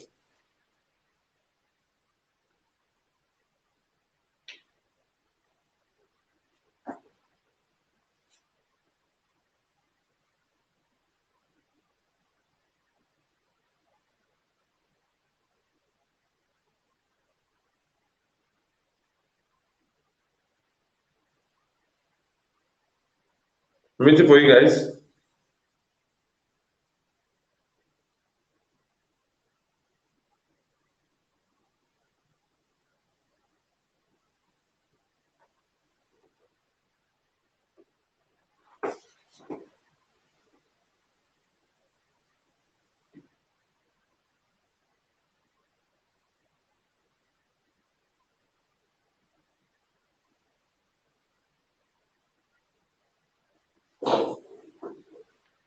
Are we together here? Are we done writing, please? Whenever we're done writing, please signify. Okay, let's solve it. Please listen. This thing is actually very simple. It's very simple, but it's just about you not missing it. It said determine the energy involved, Abi. And of course, we know that to calculate energy in this topic, energy is equals to mc squared. Abi, that's what energy is. That's the formula for our energy. Now, we now want to we have our C already. As you can see, they gave us our C right here. This place here, 3.0. The light is blocking it, Abi. 3.0 times 10 to the power of 8. And then I said, comma, 1 atomic mass unit is equals to this. You get it? So we have our C, but we don't have our mass defect. But all these things they give it to us is for us to be able to get our mass defect. Now, what is our formula for mass defect? The mass of the original nucleus minus the mass of the product of the nucleus, Abi. Okay. So we're going to be putting that into application. I'm going to be putting that into application. Now, what's the mass of the proton? Just follow me. What's the mass of the proton given to us? Mass of proton. Who can tell me what's the mass of the proton? Look at it. They said the mass of a proton is this. This is in atomic mass unit. Remember, this is the mass of the proton in atomic mass unit. And that of a neutron is this. This is in atomic mass unit. Determine the energy involved in stabilizing the nucleus of nitrogen of a mass number 14 with 7 protons and 7 electrons, 7 neutrons. Now, if that's the case, this one is the mass of a proton. Abi, mass of a single proton. Mass of a single proton. Good. First thing we do is let us find the mass of the protons. What will be the mass of the protons? If there are 7 protons, are you getting me? In this atom, and they are telling you the mass of 1 proton, the mass of a proton is this. What will be the total mass of the proton? Who can tell me? It becomes 7, which is the total proton numbers we have there, multiplied by what? The mass number, the mass for a proton. This is the mass for a proton. They said the mass of a proton is this. So, and this thing has 7 protons. So the total mass of protons, that's why I wrote mass of protons, is equal to the 7, you understand? The 7, this thing, times 10074. I get me, and that will give us our answer in atomic mass units. Now listen, let me explain the mechanism behind why I'm multiplying it. It's just like telling somebody now that 1 bag of rice costs 20 naira and you want to buy 20. What will you do? 20 times what? 1 bag of rice costs 20 and you want to buy 20 bags. So if you want the cost of the 20 bags will be the 20 naira times 20 bags you want to buy. And that's what we just did there. Mass of 1 proton is this, and this thing has 7. So the total mass we have is 7 times the 1 for 1. Are you getting me now? And that will give you what? Sorry, I know the light is obstructing this side here. And what I wrote here was 4. You get 1.0074 times 7. Look and tell me what that would be, please. Somebody should be helping me with punch the calculator. Somebody should help me with the calculator. This give us 7.0518. Okay, thank you very much. 7.0518. Now, what again they give us? The neutron. What's the mass of a neutron? Do you know why? You can tell me why we're emphasizing on only proton and neutron? Because that's what constitutes the mass. That's what constitutes the mass that we're dealing with. Okay. So we now say mass of neutrons. How many neutrons are there? 7. I mean, they say 7 protons and 7 neutrons. So the mass of the 7 neutrons will now be the 7 number of neutrons times the 1 for 1, which is this. This is the mass, as you can see, they said, and that of a neutron is this. And this thing has 7 neutrons there. So you say 7 times all this. And when you do that, what will you give us? Somebody should help us there. It should give us 7.0623. 7.0623. Okay.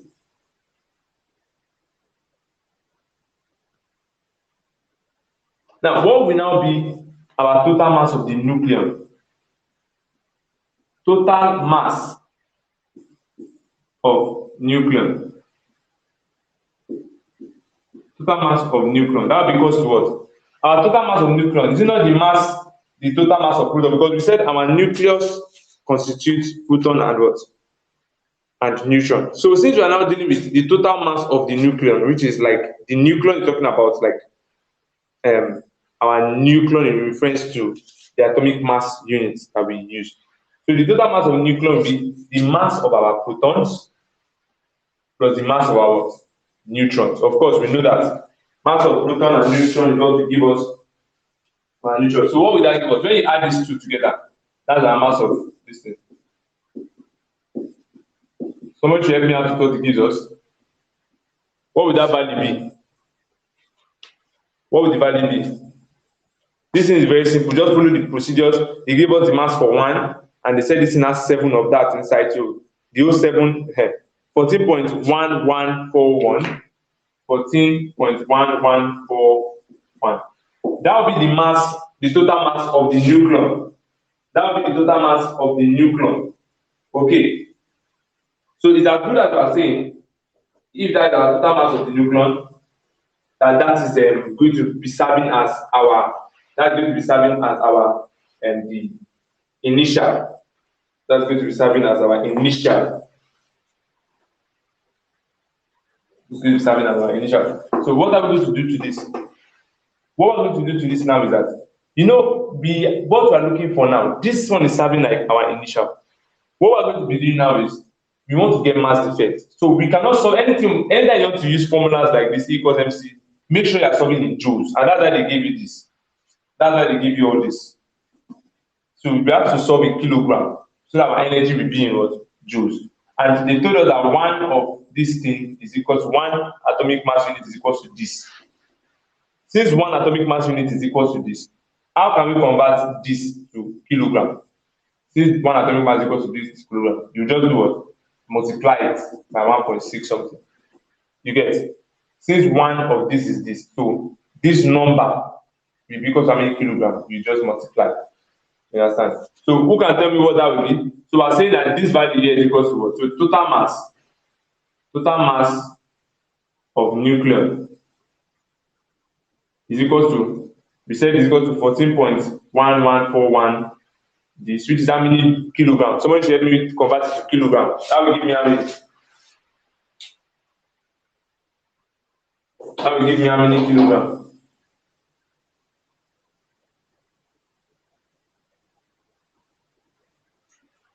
That will give me how many kilograms now? Sharp.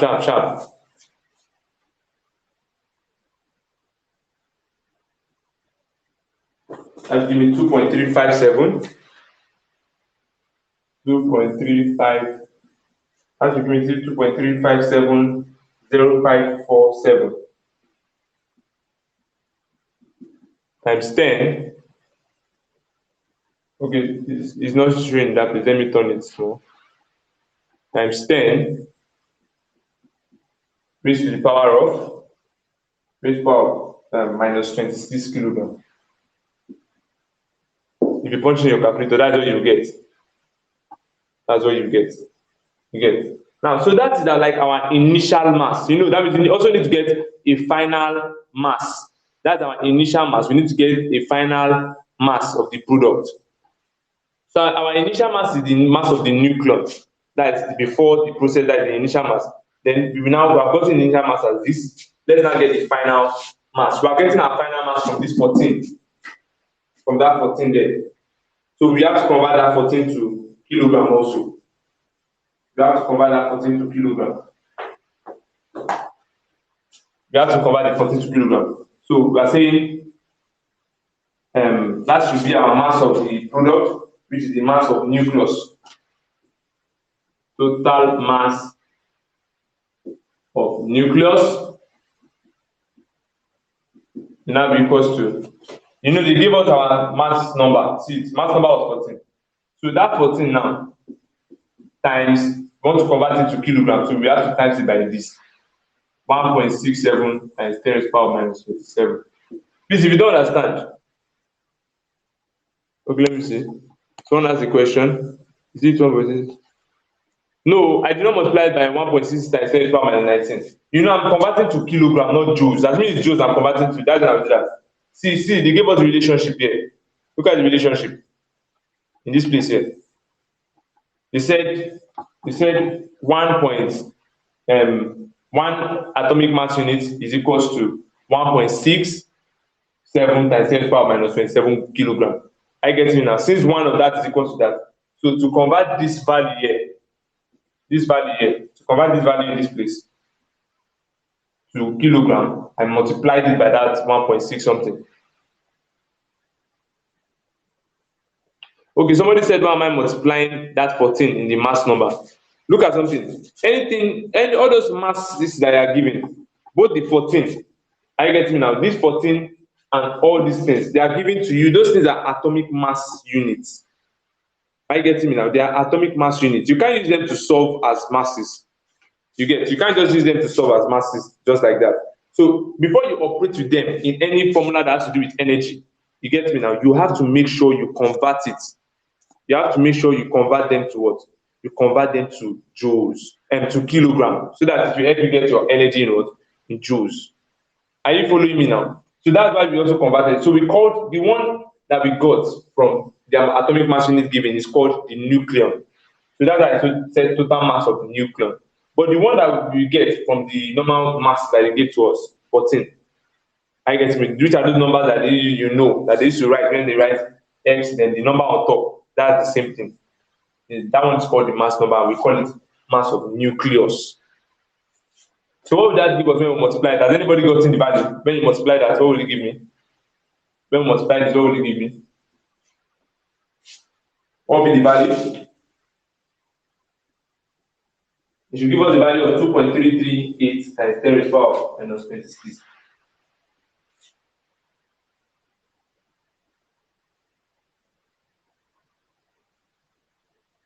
Minus 26 kilograms. Are we together? Are we together, please? So that's it. This is 2.338 times 10 to the power of minus 26 kilogram. Are we together now? So this is as good as this is our initial. The nucleon is always your initial. Okay, you don't get it. Let me repeat it.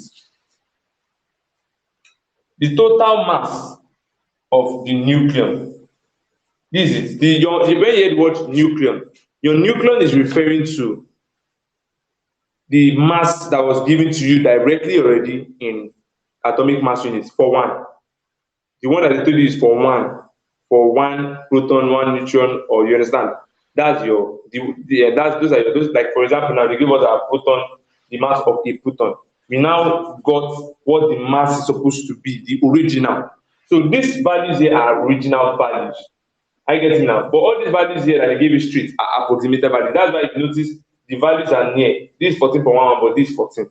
So this is our original, but this is the product. These ones are the product, the value of the product. You get? So this original, we got them from proper multiplication of our single proton with the total proton in that place. So this is mass of one proton, but this is the proton numbers, number of protons present in that atom. So when you multiply, that will give us this one.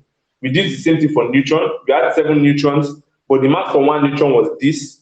So we multiply them together to get the total masses for all the 7 neutrons together. So we know that in a nucleus, the nucleus contains mass, proton and neutron. So what will be the total mass of the neutron, which is the nucleon number? That will just be your nucleon and your mass of proton plus your mass of what? Neutron, which is this. But if you look at this value, it is not the same value as the mass number given to us. Why? Because there is a mass defect. That's the mass defect we are talking about. The mass defect is this difference between here, this value, and this value. That's our mass defect, because both of them are masses. Those are the masses of the nucleus. This 14 is the mass of the nucleus. This one too is mass of the nucleus. It's just that this one here is the mass of the nucleon, which is the original mass. Are you getting now? Why this one is the mass of the nucleus, which is just the mass of the product. Like when I mean product, not the product, like the mass of the whole system, like the general one that you are conversant with, which is an approximate value. You get? So we got that value already, this mass of nucleon, by adding our proton and a neutron. You understand? And that gives us this. So we now want to convert this, because I say we cannot operate with this unit if we want to solve calculations like this that involve this formula. So we have to convert this to kilogram, and they gave us the relationship. They said 1 atomic mass unit is equals to this kilogram. So to convert this thing out to kilogram, multiply it by this stuff, by this 1.67 times 10 power minus 27, and that gives us this value here. Now that we've gotten this value, we also have to get our nucleus, which is that 14 times this same 1U something, 1 atomic mass unit value for kilogram. So we did it and we got this. So our mass defect is just the difference between the both of them. Are you getting it now? Our mass defect is just the difference between the both of them. So what will be our mass defect? Please, do you understand it now? Our mass defect will now be equals to this one here, which is our original. I told you this is the original. That's 2.3570547 times 10 to the power minus 26. In this topic, approximation it carries a penalty. You don't approximate anyhow. So that's what I'm saying. We're calculating the mass defect. So mass defect is equals to this minus what? This minus this, and this final one here. This original one, which is 2.3, and this product one times 10 to the power minus 26 kilograms. So when we do the subtraction, what does it give us? Whatever value gives us is our mass defect. What is the value? We should get 1.90547. 1.90547 times 10 raised to the power of minus 28 kilograms. Times 10 to the power of minus 28 kilograms. You get? That's what it give us, and that's our M, our mass defect.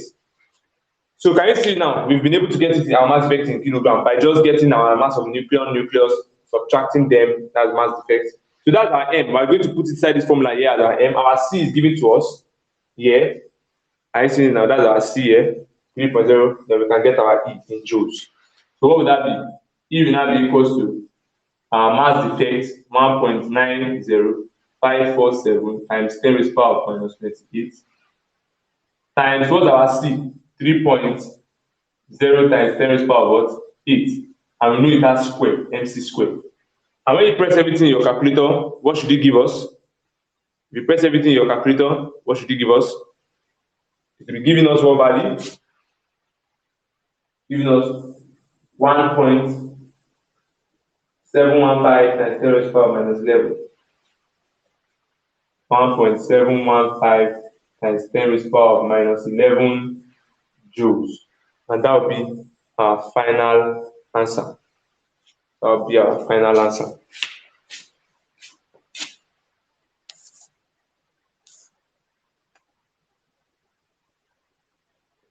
That will be our final answer.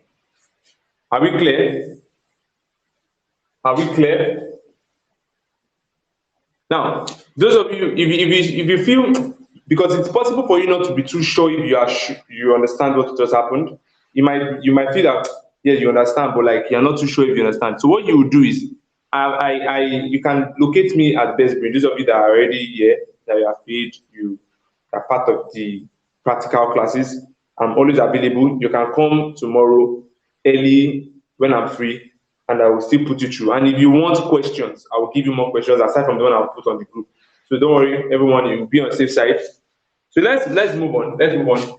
This is it, and this is everything. It's just left for us to go into disintegration ratio and all those our half-lives, and we're done with radioactivity. You see, we'll be saying bye-bye to radioactivity. So the meaning that from today, every day I'll be giving you, so that you don't forget the topic, I'll be giving you five questions or 10 questions on radioactivity. You get, so that we don't. So the more we cover topics, the more the question will be increasing. Mm-hmm.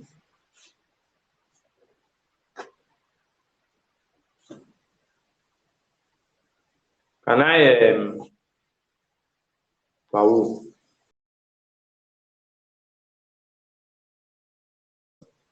Can take a screenshot. Can take a screenshot. Set it well for you. Can take a screenshot. Can I wipe it off? Please be fast, be fast.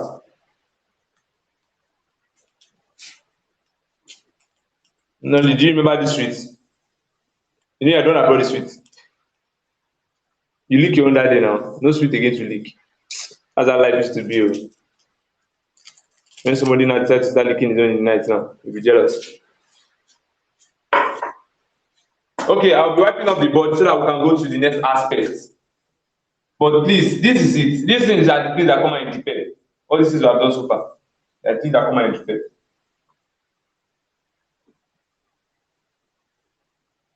Yes, very correct. The person that said that Shubomi, you are correct. Mass effect is initial minus final mass. Or you say, because we know the initial mass also known as mass of nucleon. Or you say mass of nucleon minus the mass of nucleus. Simple. Photon, that's simple. Mass of nucleon minus the mass of what? Nucleus. Are we together? That's just it. That's just it. Okay, let's move. Let's move. We don't have time. Time is of the essence.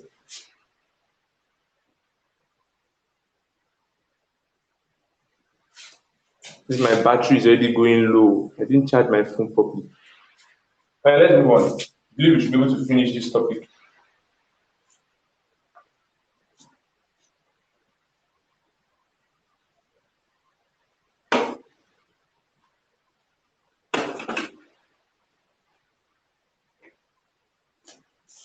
I didn't say you'll be given a more complicated question than this. I said that these are the things you'll be expecting in your JUPEP. This is what you see.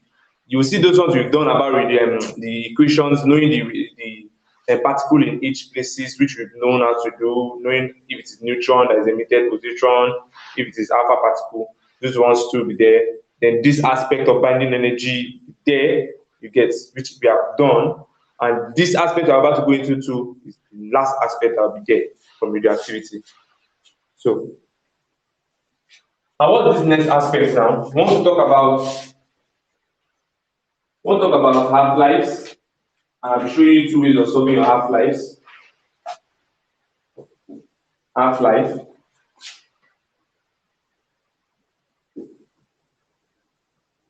Okay, I went too high.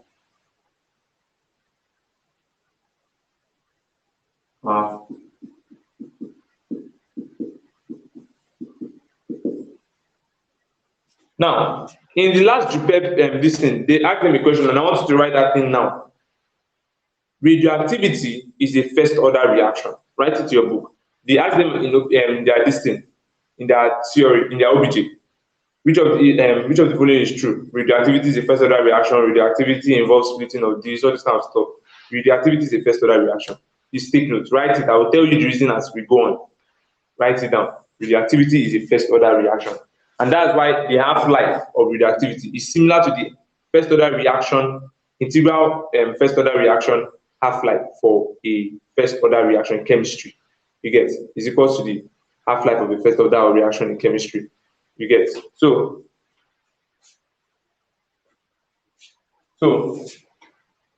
there are some things I'm going to give us that will enable us to quickly relate. In this case, our half-life, we call it capital letter T. Are you getting me now? Capital letter T is half-life. Let me use this red marker so that it can be more visible. Capital letter T.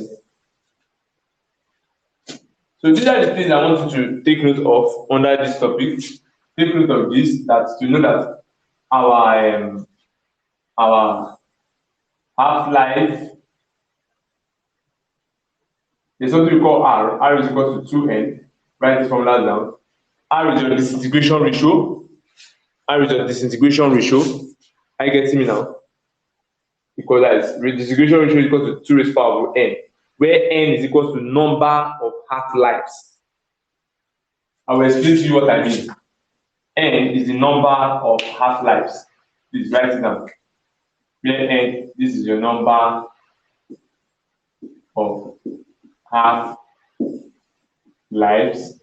So we say that is the number of half-lives, and this one here, this R is your disintegration ratio. Disintegration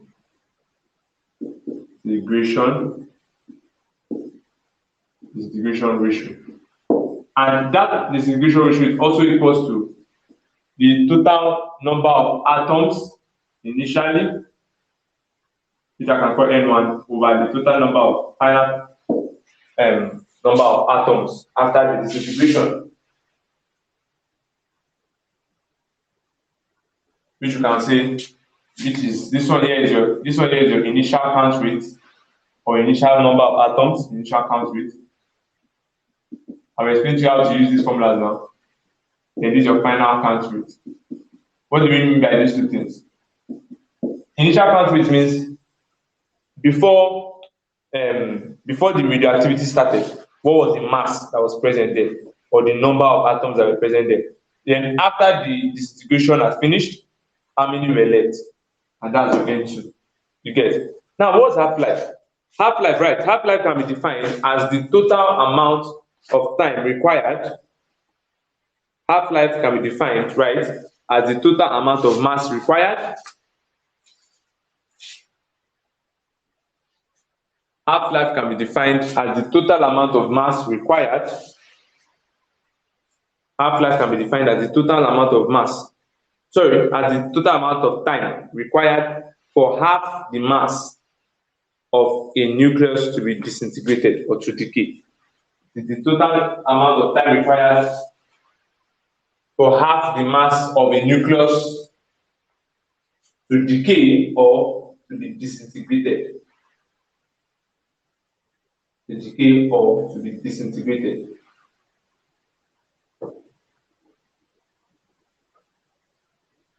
Decay or to be disintegrated.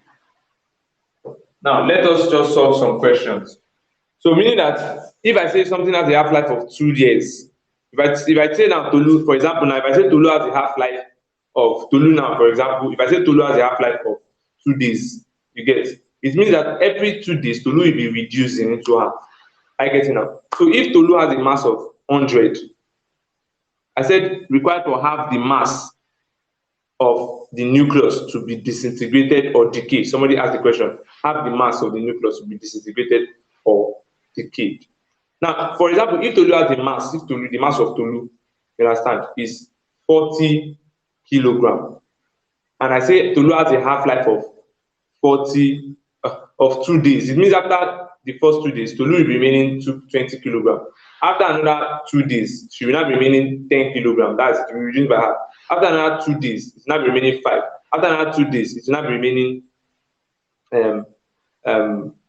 2.5. Then that's how it will be going. You understand? So it's just the time required to have the mass to disintegrate. You get, and you can use two methods in solving: Zetfield's method or the conventional method. So I'm going to just do two questions now. Tolu, you are not okay. You have half-life of 2 minutes. You don't know. Okay, I'm going to solve two questions. Are you getting me now? I'm going to solve two questions. And the first one, please take note. There's a difference between what is remaining, are you getting me, and what. Okay, look at something. If this is your N1 initial count rate and this is your final count rate, there's something we call ND. This is the rates that have decayed, or the amounts that have decayed, which will be equals to your initial count rate, that is the initial amount of nucleus or size of nucleus that was present, minus the final one after the disintegration has occurred. This is the number that have disintegrated. Are you getting what I'm saying now? So let's solve questions. I'll solve just one question. So if you want more practice questions, they are available. Practice questions are available. They are not scarce. Questions are not scarce. You get, questions are not scarce.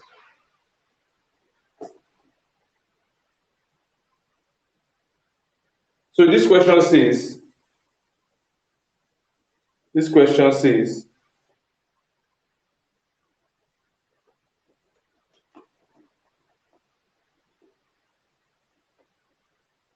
and one more formula I must remind you of is that your capital letter T, this your capital letter T is equals to your small letter t over n. This small letter t here is the time taken for the decay. You can write it down. Small letter t is the time taken for the decay. And this is a very important formula. Add it to your work. Time taken for the decay. You see that now? Okay, so this question says,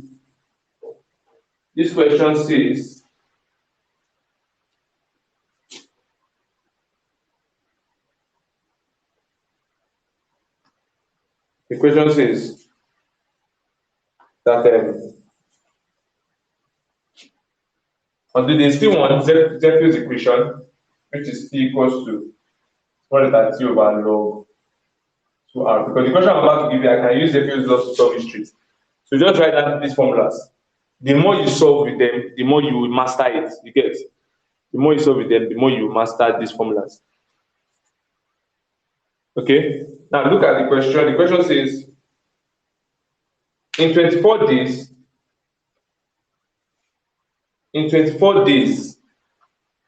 please, I'm not going to write it on the board. I want you guys to just, I will dictate the question out. The question says, capital letter T. I said capital letter T is your half-life. Small letter t is the time taken for the decay. By the time I solve one question, you will know the difference between that small letter t and capital letter t. Capital letter t, half-life. Small letter t, time taken for the decay. You understand? So let's write this question down. I'm dictating. Please stop whatever you are doing now, leave space and write the question because of time. In 24 days, because I want to go to the last aspect, disintegration ratio. In 24 days, a radioactive isotope decreases in mass. In 24 days, a radioactive isotope decreases in what? In mass. In 24 days, a radioactive isotope decreases in mass. In 24 days, a radioactive isotope decreases in mass from 64 gram to 2 gram. Let's imagine to lose the isotope. She reduced from 64 grams to 2 grams. That is very, very serious. Very serious disintegration. That one they call it emaciation. In 24 days, a radioactive isotope decreases in mass from 64 gram to 2 gram. What is the half-life of the radioactive material? What is the half-life of the radioactive material? So what they are asking us to calculate is our capital letter C. What is the half-life of the radioactive material? So what would that be? What would that be? But I said I'm going to use two methods to solve it. The first one, conventional method. The second one was Zephy's method. Now, some people like to solve their own like this, and let me just do. I will make sure I solve it in the two ways because anyone you like, pick. Anyone you like, pick. But this method I'm about to use is the last method I've ever used. But it's the easiest to use for people. It's more physical to them. So that question now made us understand that in 24 days, a radioactive isotope decreases in mass from 64 to 2 gram, Abi, from 64 to 2 gram.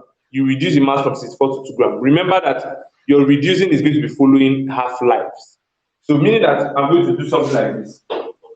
Initially, you are 64, and we don't know what your half-life is, 64 gram. On your first half-life, you turn to 32 gram, Abi. True or false? So this is the first half-life here. This transition is during the first half-life.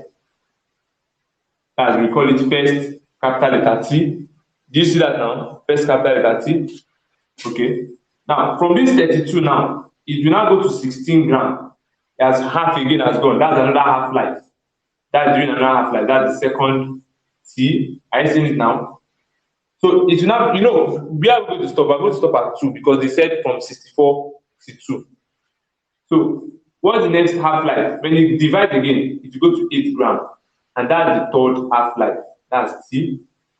From 8, it will now go to what? Divide again by half. It will go to 4. So the transition there now is the fourth half-life, which is T, capital letter T.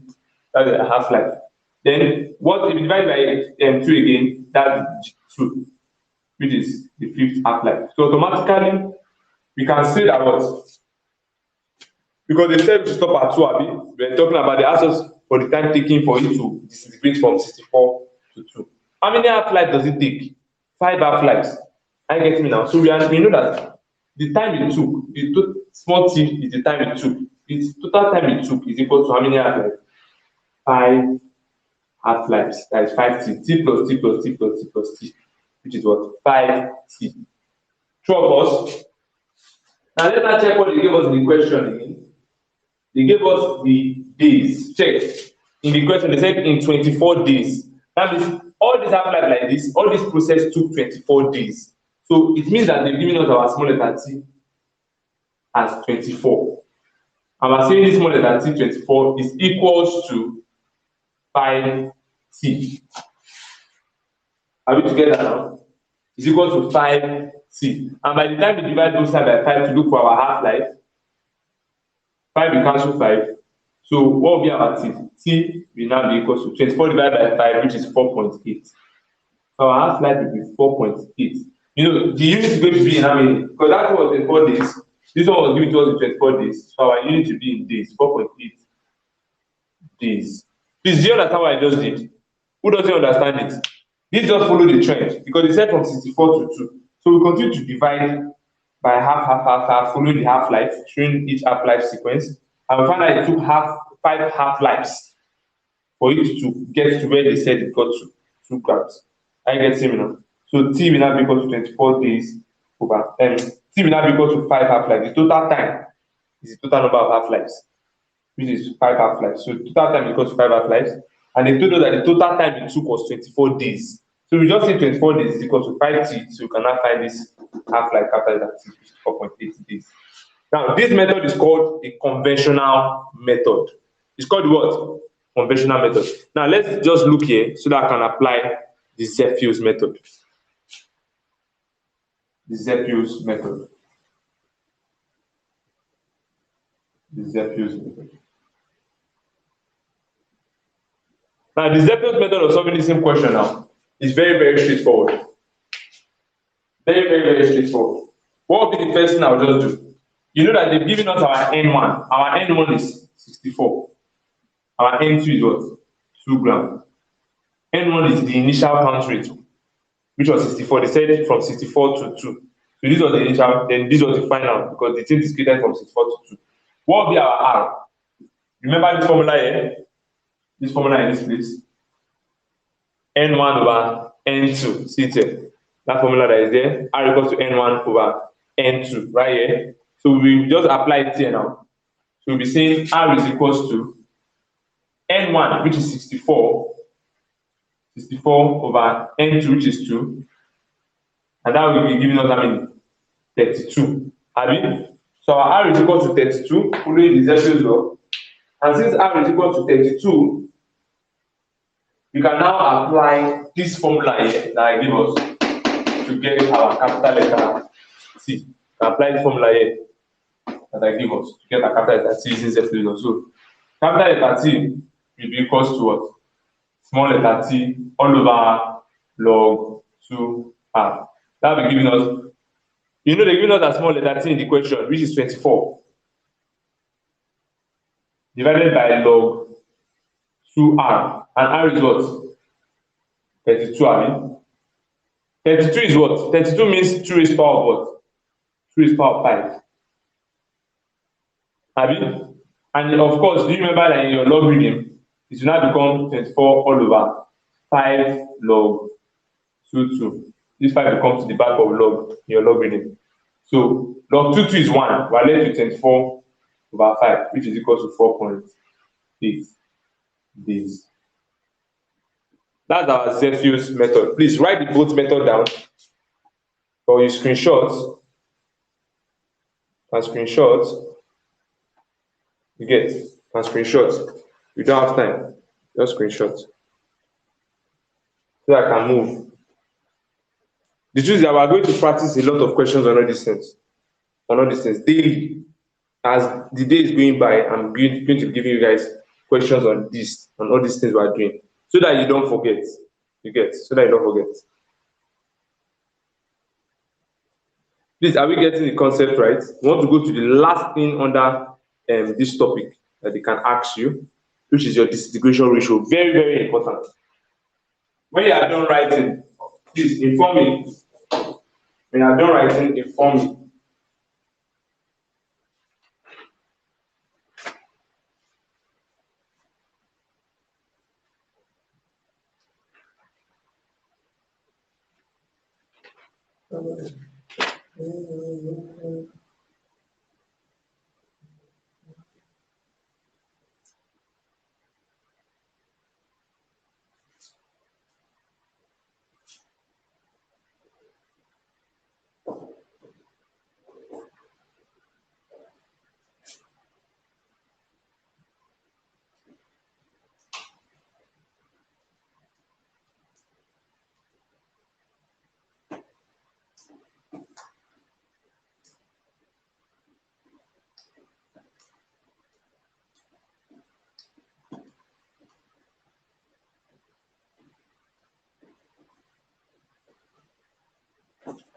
Are we done writing?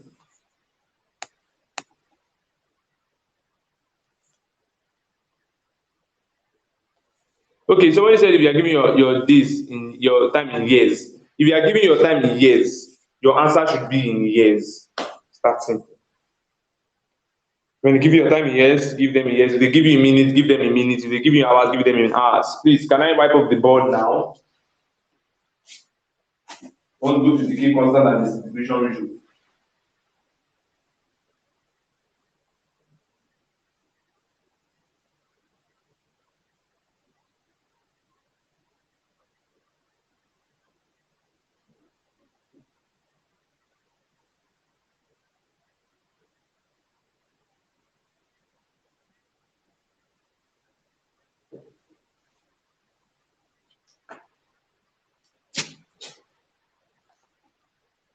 Okay, please, I'm cleaning the board now.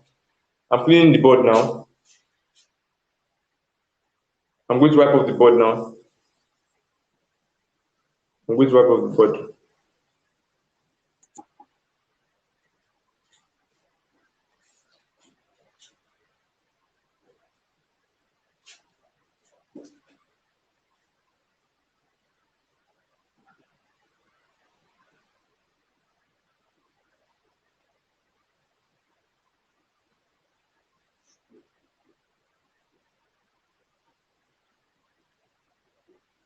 I'm going to save all these lectures. So I'm going to save it. I'm going to save all the lectures so that any of you that feel you want to go back to something in it, you can go back.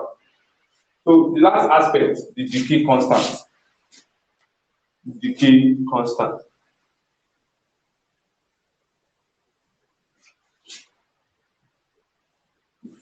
Not showing from that side. Decay constant.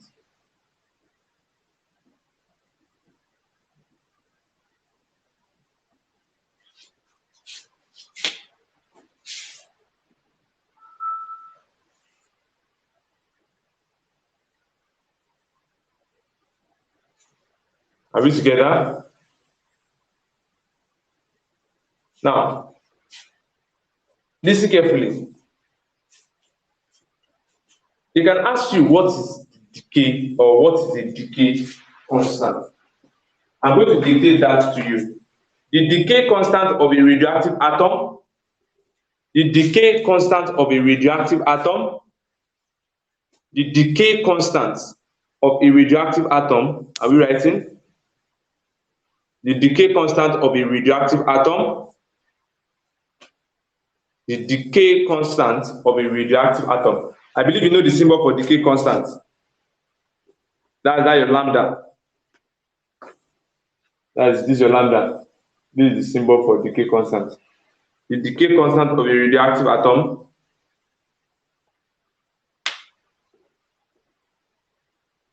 is the instantaneous rate of decay per unit atom of the radioactive element. Is the instantaneous rate of decay. Is the instantaneous rate of decay per unit atom of the radioactive element. Is the instantaneous rate of decay per unit atom of the radioactive element. Is the instantaneous rate of decay per unit atom of the radioactive element. Are we together? Are we together? I said the decay constant is the instantaneous rate of what? Of a radioactive element is the instantaneous rate of decay. Are you seeing it now? Of decay per unit atom of the radioactive element. Now, there's this law that they can give you. They can ask you for the disintegration law. And what does that law state? The law states that, all right, for a radioactive element,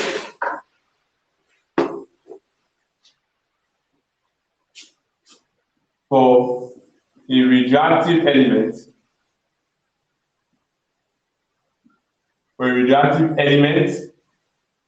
are you getting me now? The number of atoms disintegrating per second, the number of atoms disintegrating per second. Of course, when you hear this, that means the symbol is number of atoms disintegrating per second means the n over what? The t. Where the n is the number of atoms that disintegrate then per second. Are you getting now? So I say the number of atoms that disintegrate per second is directly proportional to the number of atoms present at that instant. Is directly proportional. Is directly proportional. Is directly proportional to the number of atoms. The number of atoms present at that instant. Are we together? Are we together? This. I said for a radioactive element, the number of atoms disintegrating per second is directly proportional to the number of atoms. Now, this is the number of atoms, you represent it as n. You represent it as n, number of atoms n present at that instant. Now, do you know what this thing implies? What it implies mathematically that this thing here, that the n over the t, is directly proportional to what? To n. That is this statement here. Now, there will be a constant we bring in, and that constant is called the decay constant. The decay constant. You know, to remove this proportionality sign, you must bring in a constant.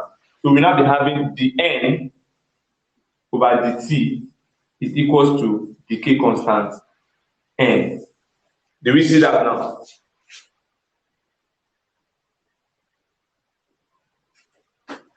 Do we see that now? You see what brought about this? Because they can ask you. You first state the law of disintegration of an element, and we said for a radioactive element, the number of atoms disintegrating per second, which is the n over dt, is directly proportional to the number of atoms, which is called n, present at the instant. And this is the relationship. This number of atoms distributing per second directly proportional to what? The number of atoms present at that instance. So we bring in our constant, which is decay constant. I get me. Make decay constant into your formula.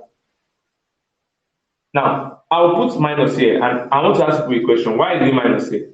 Although the minus does not really matter, but it's significant. Why? Because disintegration has to do with what? With the loss of nuclear mass defects, remember? So atoms will be lost. So we're having negative. So let's make this because what we're looking for is formula for decay constant. So divide both sides by n. Divide both sides by n. N cancels n. So our formula for decay constant will now be equals to 1 all over n, the n over dt. Hope you know it's the same thing. It's the same thing as this. I can write it like this 1 over n, the n over dt. It's the same thing. So this is the formula. Then the last formula I'm going to give you to round what we're doing up is the formula that relates this decay constant with half-life. And what's that? I believe this formula is not straight to you. T, which is our half-life, equals to 0.693 over what? Over decay constant. You can be given a question and they will ask you to find your decay constant. And they will give you this one. You know what to do. Okay, sometimes they will tell you find the half-life. They will not give you this one. What they will give you is this. You understand? They just expect you to. So what am I trying to say? The key formulas in total, in conclusion, I'm telling you to keep in your mind right now are this. These are the key formulas. Keep this in your mind.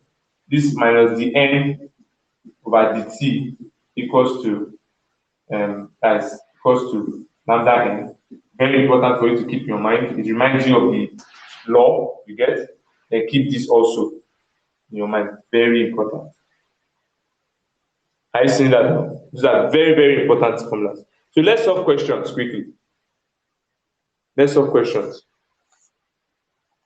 on them.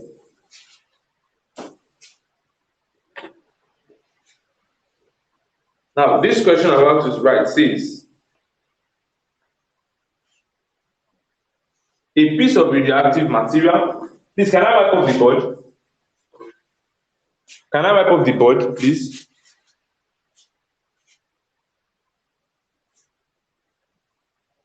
Can I wipe off the board? Screenshot. Yes, that's the best thing to do. Don't have time.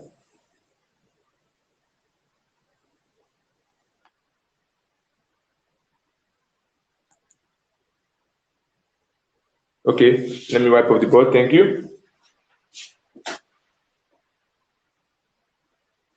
So I'll just solve 2 questions now from this aspect we have done, and that will be all for today. That means we have killed one of the topics, nuclear physics. When next we are doing Physio 4, we kill another one.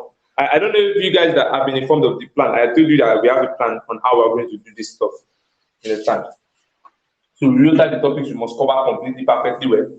The standard of the syllabus, and that's it. Okay, so let's solve problems now. When we're done, we go to WhatsApp. I'll be sending you questions and you'll be solving till I release you. Okay. This question I'm about to give you says that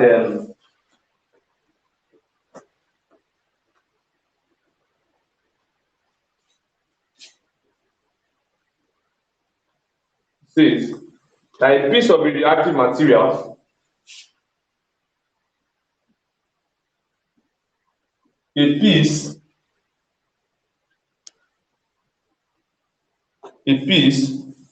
of radioactive material piece of radioactive material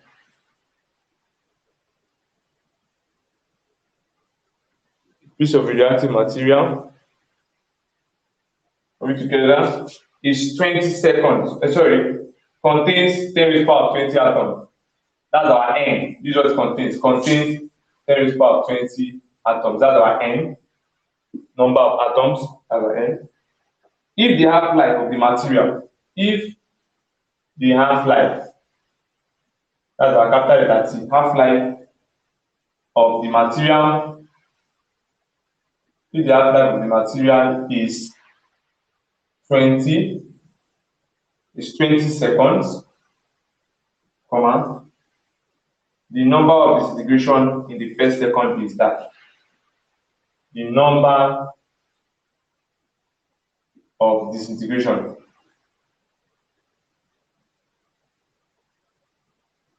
in the first second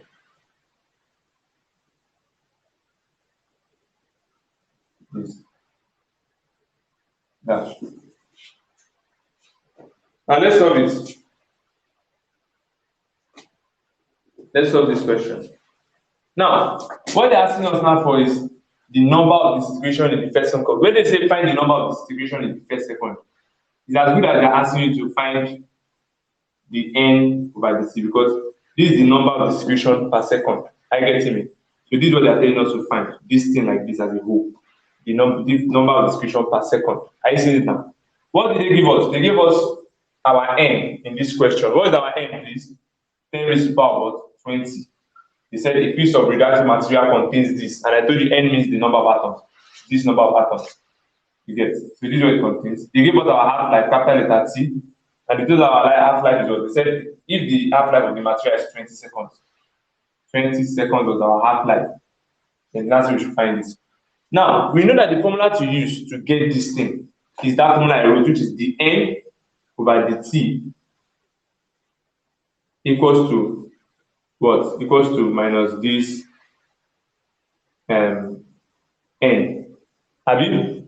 So we know that to get it now, so to get this thing, we need to multiply decay constant with N. We have N, but we don't have decay constant, but they give us half-life. How can we get our decay constant from this formula? We can get our decay constant from this formula. T equals to 0.693 over this, which is the same thing as saying what? If you do change your solid formula, it will be equals to 0.693 all over what? All over T. Have you seen it? It's very simple. Can you see it's simple? You just need to change your solid formula because we need to get this decay constant to get the answer to this. So when we do that now,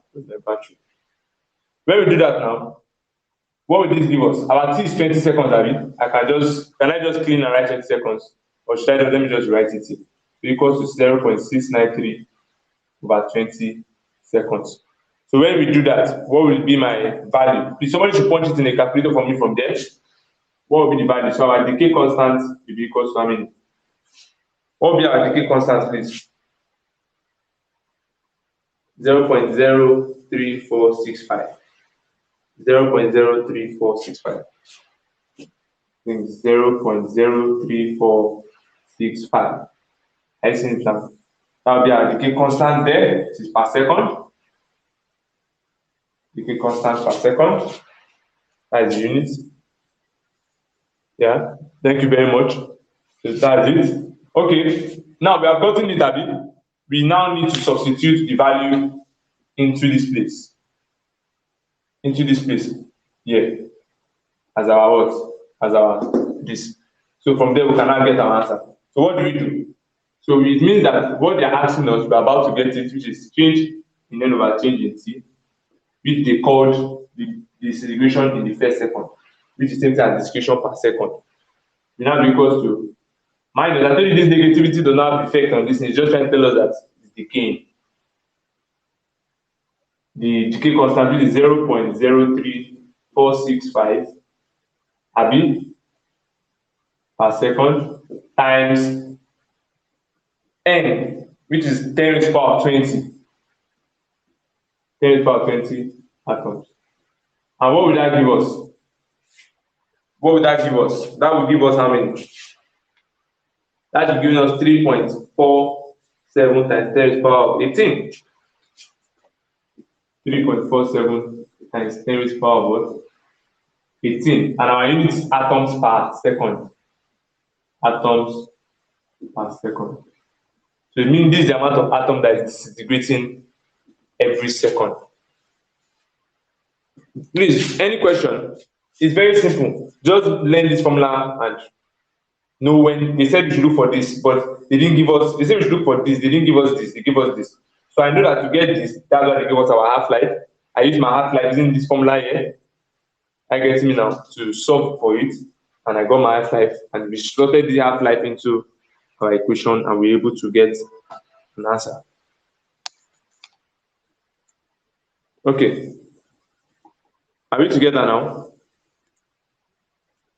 Now, let's write that and let's solve the last question before I start giving people questions before I release you. But we must practice a lot of questions today on this aspect. So screenshots. Yes, of course, screenshotting already. Screenshots. You can write them later. This is not time for write. This is time for solving problems. My battery is already going down. You know, this light I'm using is connected to it. You know, which light is even better? Is it this one or this one? Which light do you prefer? This one is good. This one is good. Like this one. Okay, let's move on.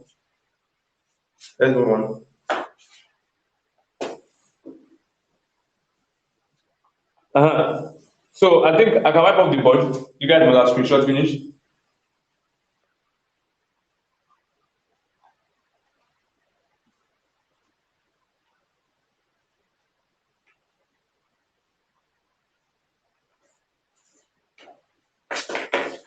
So this last question now, very simple question. Very simple question.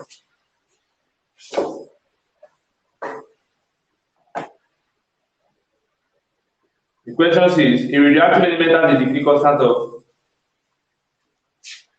of course, you guys solve this one for me. It's an OBJ question. A radioactive element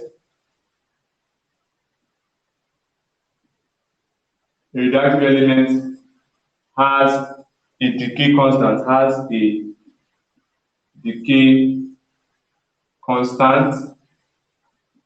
of 0.077 per second. 0.077 per second, comma. Questioner says, calculate the half-life.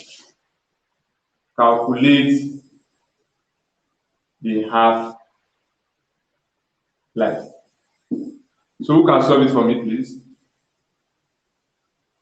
Quickly, I want somebody to solve that question. Solve the question. Sharply, no time. Solve that question quickly.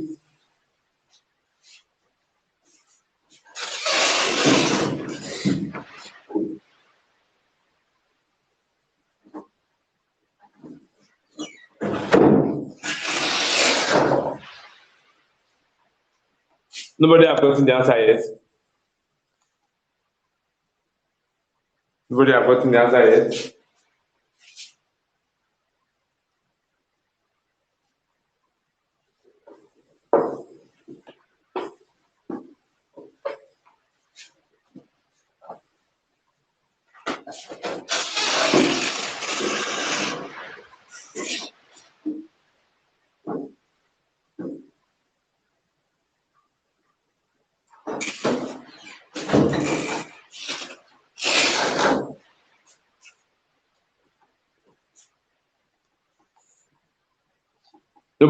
that question.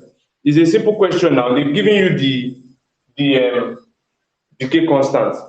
Okay, 9. Yes, correct. Richie, you are correct. So it's very simple, as you can see. So it's just a matter of, we know our half-life is equal to 0.693 over decay constant, which is 0.693 divided by the decay constant given to us here.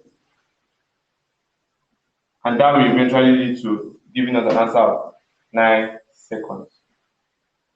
And that's our answer. 9 seconds. So I'm going to disconnect right now from Periscope. You understand? Every one of you, please come on WhatsApp now so that we can now start doing questions and answer sessions on this topic. This we are done with radioactivity. We are done with radioactivity. That's all for radioactivity. No more big deals on it. Exactly now. Please, is there any question? No question. So come on WhatsApp right now. That's how we can do some drills.